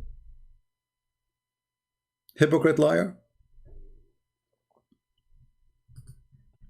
Well, it says, here we go, he struck the right shoulder, and from there emitted the offspring. And you notice here Muhammad, he chose the right shoulder for the white people. Always in religion, the word right is about people who they are right, and left is about people who they are wrong. So where is the white people coming from? From the right shoulder. All right. The word, choosing the word right and left it was not for no reason. And where is the black people coming from? From the left shoulder, according to Muhammad. Why he chose left shoulder? Because this is the bad shoulder. That's why the hadith says Allah have 2 hands, both of them they are right. He don't have left hand. And they were emitted from it black offspring, and they were charcoal. And what he said to the white people who they are coming from the right shoulder, he said to them, for paradise, and I don't mind, I don't care. And what he said to the black people who they are like charcoal, who they came from the left shoulder, you go to hell, and I don't mind. So how you can be a black person yet a Muslim? I will tell you, you can be a black person and a Muslim if you do not know Islam. This is the only way. They fool you. They say to you, they tell you the last sermon, let us see if this last sermon is true. Is the last sermon is true? If the last sermon is true, then what is this? And what is the Quran? The last sermon is not true. It's a fabricated hadith.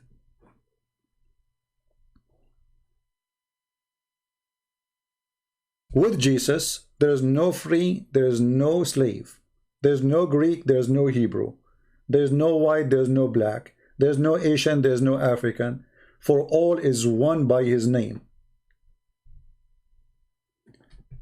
With Christ, for God he loved the world, not the white people, not the Hebrew people, not the Middle Eastern people, not the Asian people, all the world.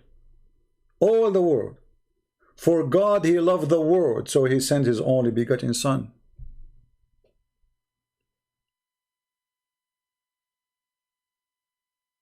With Jesus we are a family. With Muhammad we are slaves to each other. With Muhammad we are a gang. With Jesus we forgive even our enemy.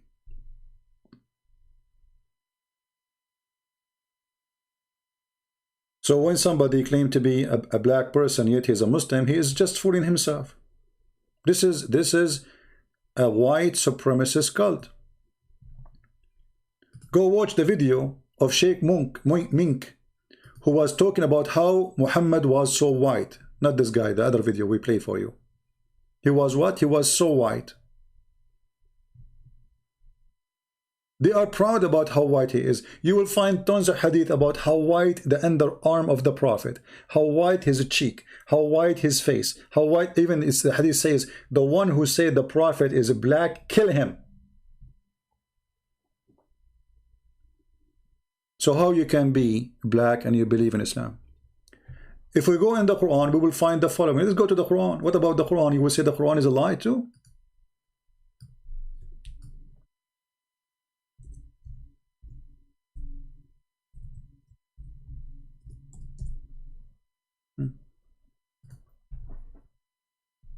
What is this?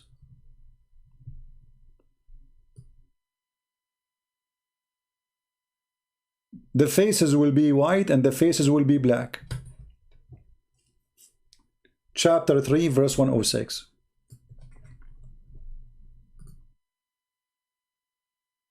Any Muslim?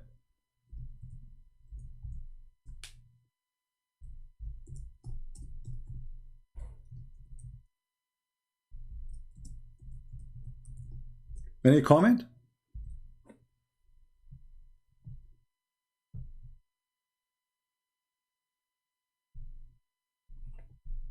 Why the Muslim will be white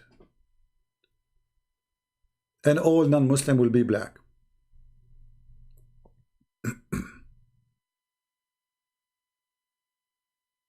Any Muslim have an answer? And they try to make it look nicer. They say, well, light up, etc. It says we'll make it white. Change the translator. Let's just show you the hypocrisy and the fabrication.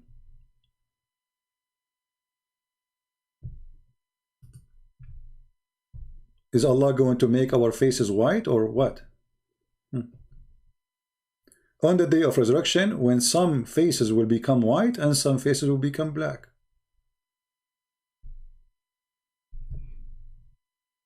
What do you think?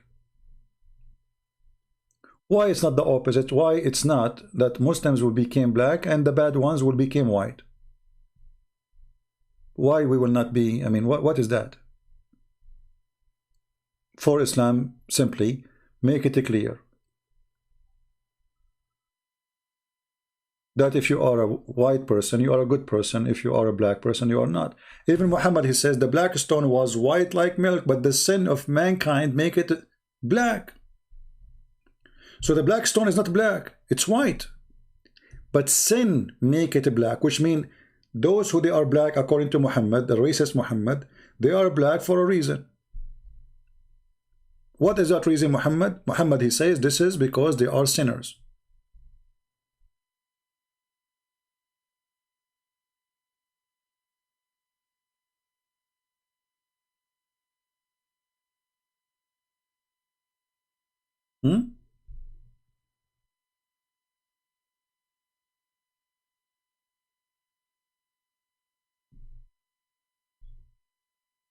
And this is, can be found in many places in the Quran.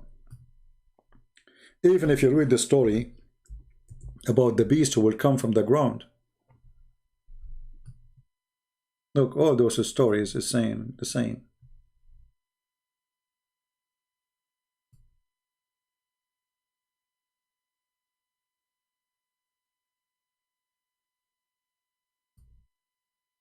Look at the translation. Look at this. This is your Muslim translation, not me. And the day of resurrection you will see those who lied against Allah, between two brackets, etc., etc. Their faces will be black.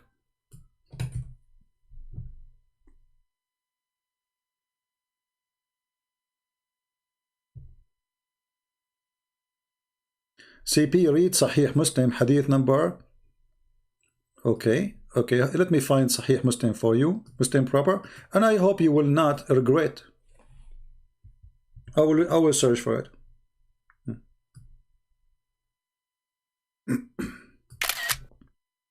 So Abbas is asking us to search for Sahih Muslim hadith. So Abbas now saying that the Quran is weak. He don't accept Quran. All right. Read this. This is Sahih Muslim. Are you with me, Abbas? Okay. Verily Allah will not look at your body nor your faces, but He will look at your heart. But is that an answer for what I'm showing you? The Quran says Allah will make them black. So Allah will look at your heart and make you black. Thank you, Abbas.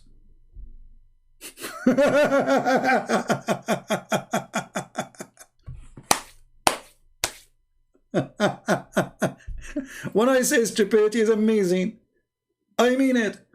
So now did you solve the problem? Still Allah will make you black if you are not a Muslim. So what, Abbas, now? What we would do? You did not solve the problem? Did you? You make it more horrible.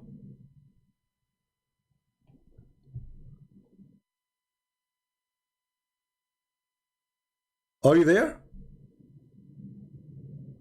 So Allah will look at my heart, and then a Christian prince's heart is not good, He will make him black. This is what you are saying now. Abbas, what do you eat, my friend? I don't know. I think you are eating the pizza you deliver, aren't you? This is why you have too much pizza in your head.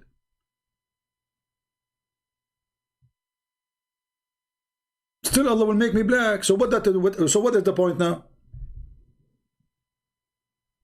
Why the bad ones who their heart is bad according to you, Abbas, will be black? Why they will not be white and the good ones will become black? I want to be black.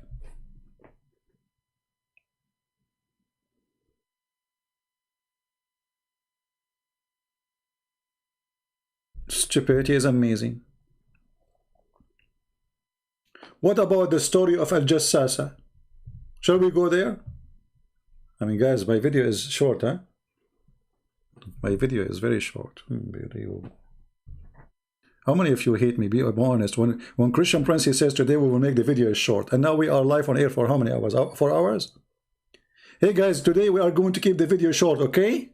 Okay, Christian Prince. Okay, we believe you. It's like my promise about my video to be short. It's like the promise of Allah. Never happened. Would you promise us the video will be short when you start? You said, guys, I will make it short. And you said you are leaving 2 hours ago, 3 hours ago. Allah promises is so close to Christian Prince promises when it's come to his short video. Unbelievable.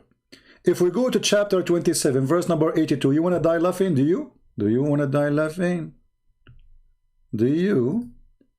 Let us go there. Let us close some browsers. Too many of them. All right. Let us see what the Quran says in chapter 27, the chapter of the ants. Even the ants have chapters in the Quran. Unbelievable. So we go to chapter 27, verse number 82. This is about the beast. It's called a Jassasa. One of the fiction stories Muhammad he come with. If you remember, there's a woman. Her name is a Jassasa, and she was in an island, Hawaii.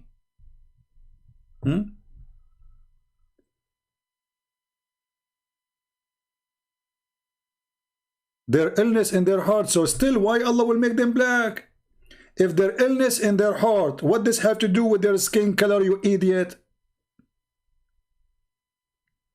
Stupid fool. Let us continue here. Let us see what a Jassasa will do. A beast will emerge from the earth. Let me give you the link first, so you guys, you can open it in your browser and you can read with me in case the screen is not, the text is short, or I mean is small, sorry. All right, here we go. I gave you the link. So a beast will emerge from the earth, and with it will be the staff of Moses, and the ring of Solomon. So now we have a beast.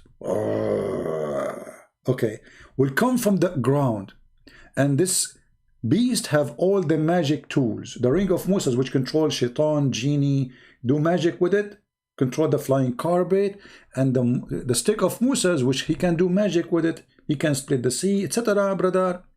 Then it will strike the nose of the disbelievers with its staff, and the face of the believers with the ring, until the people gather to eat. And they will recognize each other. Okay, how recognize each other now? So that the beast will strike you in your nose. Nose, I'm breaking my nose. This is, the beast is Muhammad Ali. He will hit you with the ring of Solomon, or he will hit you with the staff of Moses. Either way, you are going to be beaten. You are a Muslim or a Christian. Have fun. So this beast will hit you, and then people, they will gather to eat. What will happen? Their faces change. What will happen? Their faces will be either they are white people or they are black people. Read carefully. So there will be no believer left without making a white spot in his face, and will spread until his face, I skip. Will spread until his face is shining white as a result. So all the Muslims, Abbas, he will be so white, he will have blue eyes. Alhamdulillah. Mufti Monk or Mink, Zakir Naik, all of them, they will be white. Alhamdulillah. And there will be no disbelievers left without making his black spot in his face, which will spread until his face is black as a result. Christian Prince will be black. Alhamdulillah. Finally, my dream come to be true. I will have a girlfriend soon. You go and you see a black guy, he have a nice girlfriend. I don't have one. Alhamdulillah, I will be black finally. I will be black. Hello. La la la la la. And then I can get all the privilege. Like now Joe Biden, he's making a special law for, black people supposedly. And now I will get more assistance. Thank you. So Allah will make all the believers white and all the disbelievers black, and suddenly, finally, my dream come to be true.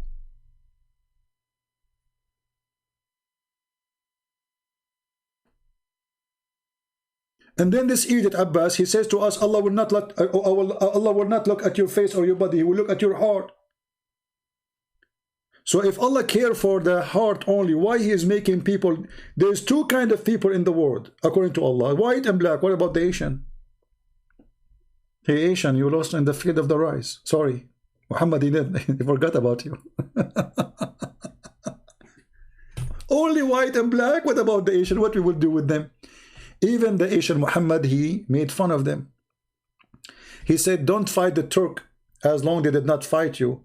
Their faces is like people who they are shield hammered by a hammer. He made fun of the face of the Asian.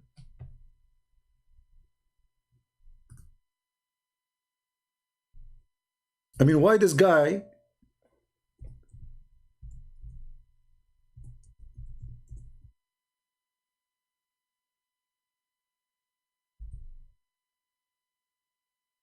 Why this guy, he is obsessed with insult of look of people.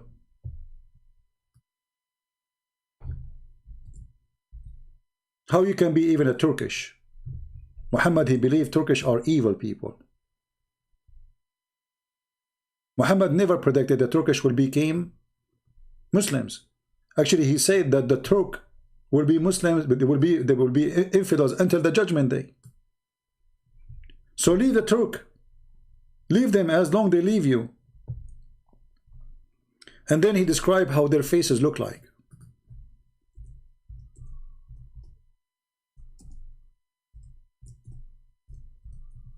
And again, our video is very short. Look at the false prophecy of Muhammad. Muhammad, he promised that judgment day, one of the signs of the judgment day that the Muslim will find with the Turk. This is a sign of the judgment day. Read carefully. Allah Apostle, and this is Sahih Bukhari, so don't tell me it's weak. Allah Messenger said, the hour will not establish until you fight with the Turk.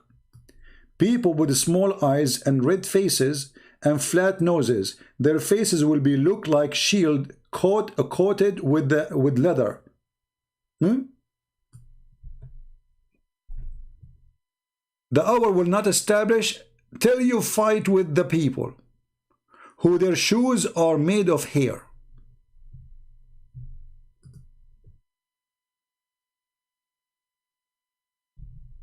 This is how Muhammad he see the Turkish.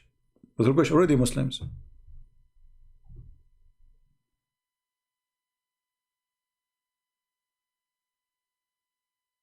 Look at this hadith here. The hour will not be established till you fight the nation wearing hairy shoes, until you fight the Turks, who will have small eyes and red faces, flat noses, and their faces will be like a flat shield.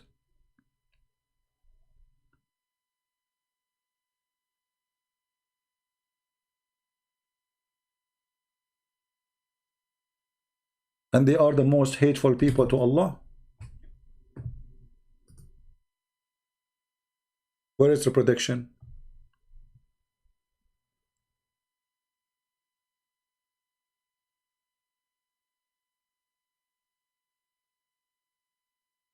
Hey, Abbas, did your prophet say that the black stone was white like milk and then the stone became black from the sin?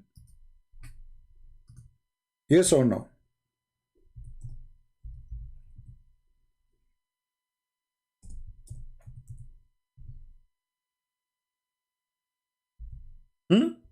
Yes or no? So clearly Muhammad saying that when you are clear of sin, you are white. The more sin you do, the more black you are.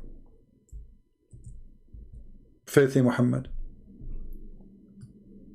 Is that me saying that, or is that a Sahih hadith, or this is fabricated hadith? Sahih al-Bukhari.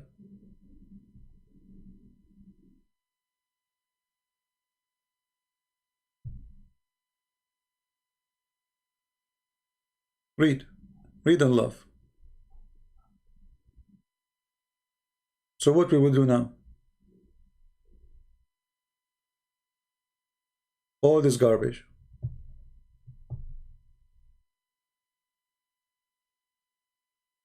The black stone came from heaven, white like snow. Different hadith says. Let us show it. And then the sin of mankind made it black.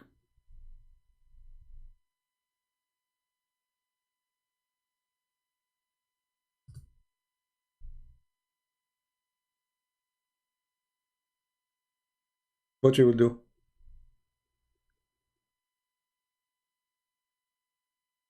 Okay, a Muslim, Abbas is saying, he believed that the black stone became black because of sin. So thank you. You just admitted that the color black is a penalty of sin.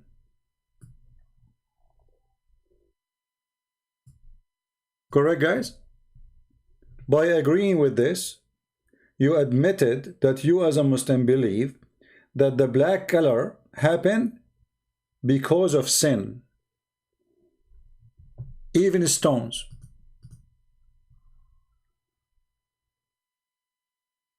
What do you want more evidence that Islam is a racist cult?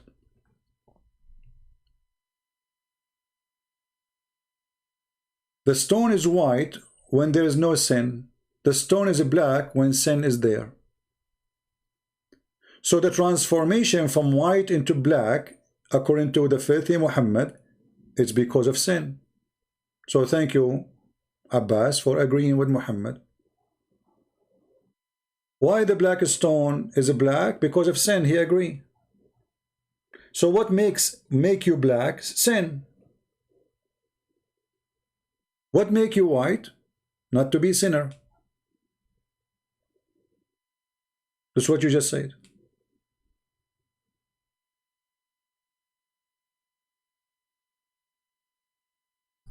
The Messenger of Allah said the black stone descended from paradise and it was more white than milk. And then it was blackened by the sin of the children of Adam. And that explains why Muhammad here is saying that Allah created the black people from the left shoulder of Adam, and he said to them, go to hell. And the white people from the right shoulder of Adam, and he said to them, you go to heaven, I don't care. Very racist, filthy cult.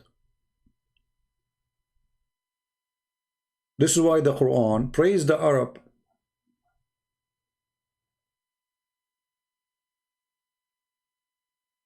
Everything belonged to the Arab.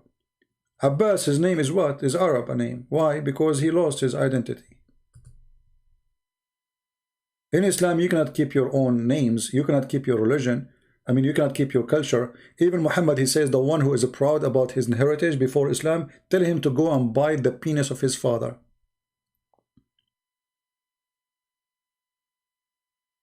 Go what? Go and bite the penis of your father.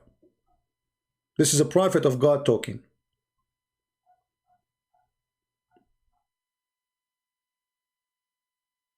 Do you Muslims say to somebody who converted to Islam, if he is proud about his father who is not a Muslim, do you say to him the prophet says go and bite the penis of your father? Or you lie to him?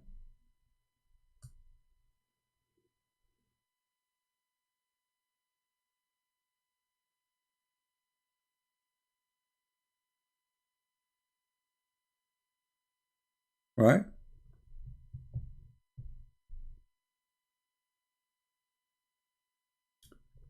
Look at this answer. Look at this. I mean, look at the stupid answer. Look at the stupid guys. Just to show you the stupidity of this man. Here we go.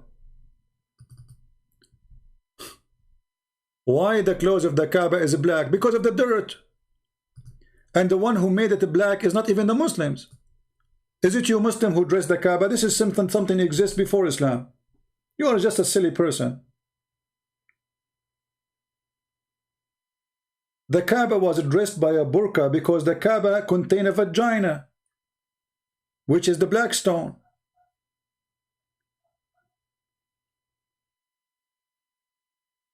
It's a burqa.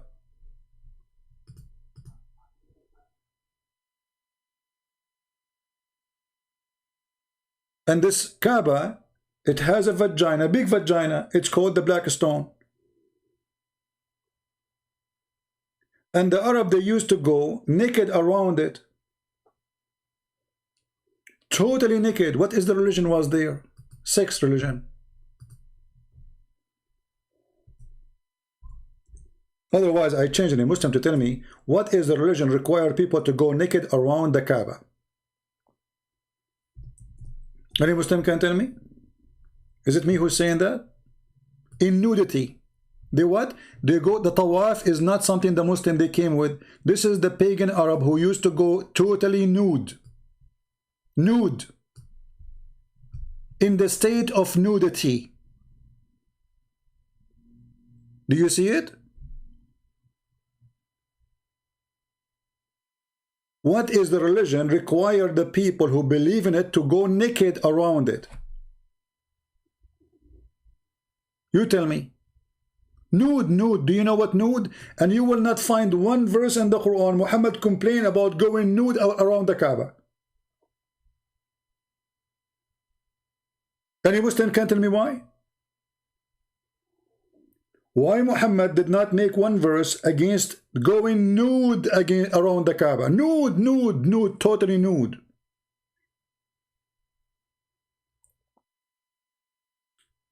The Muslim, they say there's a prophet, he went in the desert and he was nude. The verse there doesn't speak about nude. He's not wearing the clothes of a priest, you liar. And it's in the desert, there's nobody anyway. He's alone. Here we have a Kaaba, the house of Allah.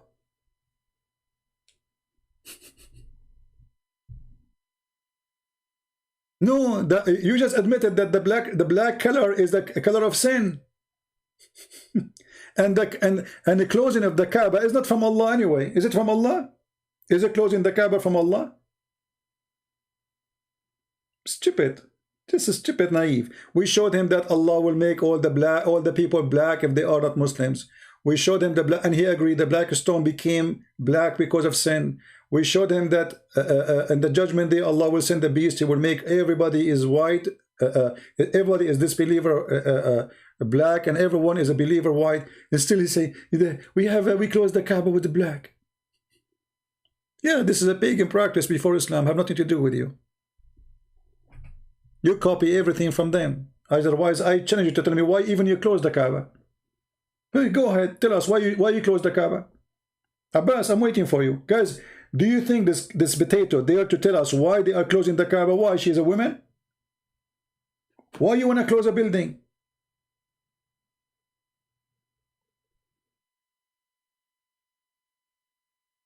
Basimi, he want to talk about how you can rape a woman and marry her. Let us talk about that. Didn't Muhammad rape Safiya and then he married her, you coward, son of Muta? Let us talk about that. Did Muhammad rape Safiya and then he married her? Or he married her first and then he raped her? Potato. And show me the verse where it says if a man if he rape a woman, he have to marry her. This is a penalty, you coward. It says there, if a man he lay with the woman and she did not scream, that means she agree. Otherwise, the punishment is death. Death. So you are a coward. And you are a liar, like your prophet. Let us talk about it. Let us talk. Why you don't dare to call me potato? You show me a verse, I will show you a verse in the front of everybody. What do you think? Do you dare? You don't. You're a potato. You're just a potato. We are here waiting for you, but you don't dare.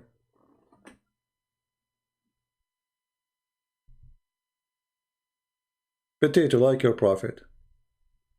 After I finish my broadcast, you will see how many Muslims want to debate me. They will be lining up. But I am live for 4 or 5 hours, I don't know, 3 hours, 4 hours, less than 2 minutes.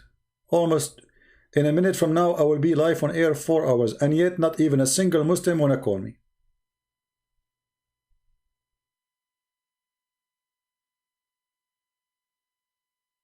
In fact, all Muslims in their countries, they practice rape marriage law.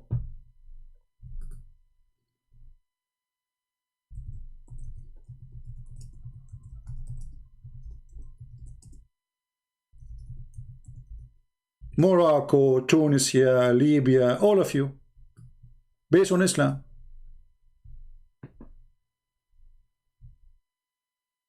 And I can show you the hadith about that too. Do you dare?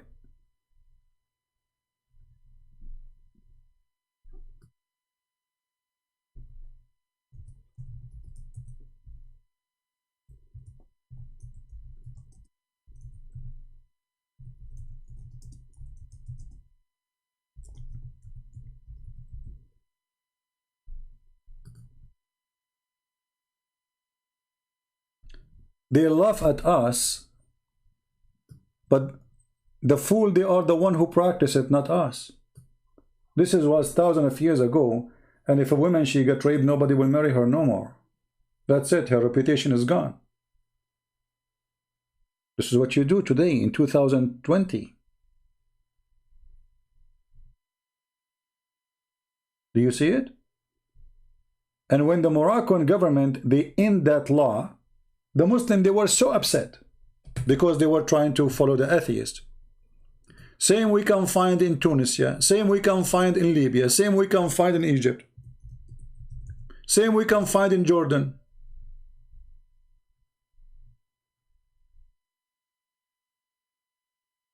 Tunisia victim claim the laws are punishing the survivor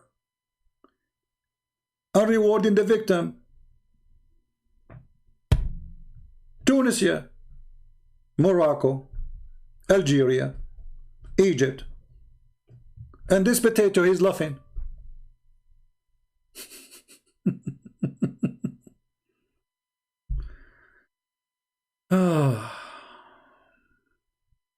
Potatoes. They make fun of how you look like. They don't see themselves in the mirror.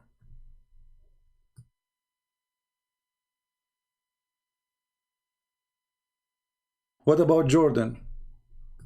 Huh? Is Jordan better? Jordan, let us see Jordan.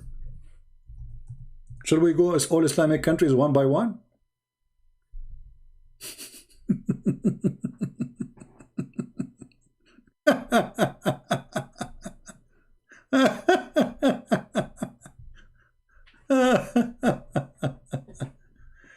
Oh boy. You see it? Oh boy. Just get out of here. Next time you come here, bring us your daddy. You are laughing at yourself, potato. Muta boy. We give you too much attention. You don't deserve it.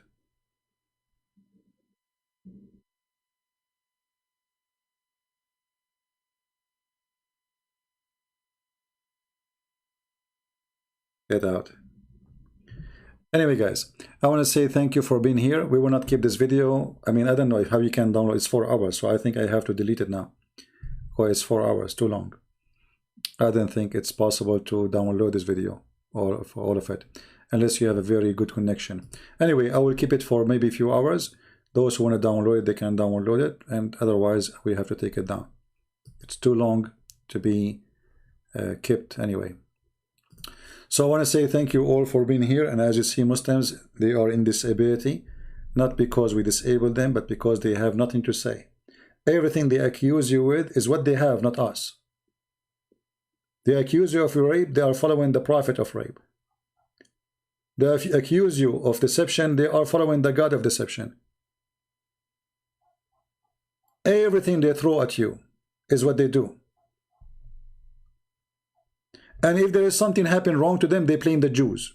In the best scenario, the Catholic. Because this is number one enemy for them. The Jews, number two is the Catholic, not the Protestant.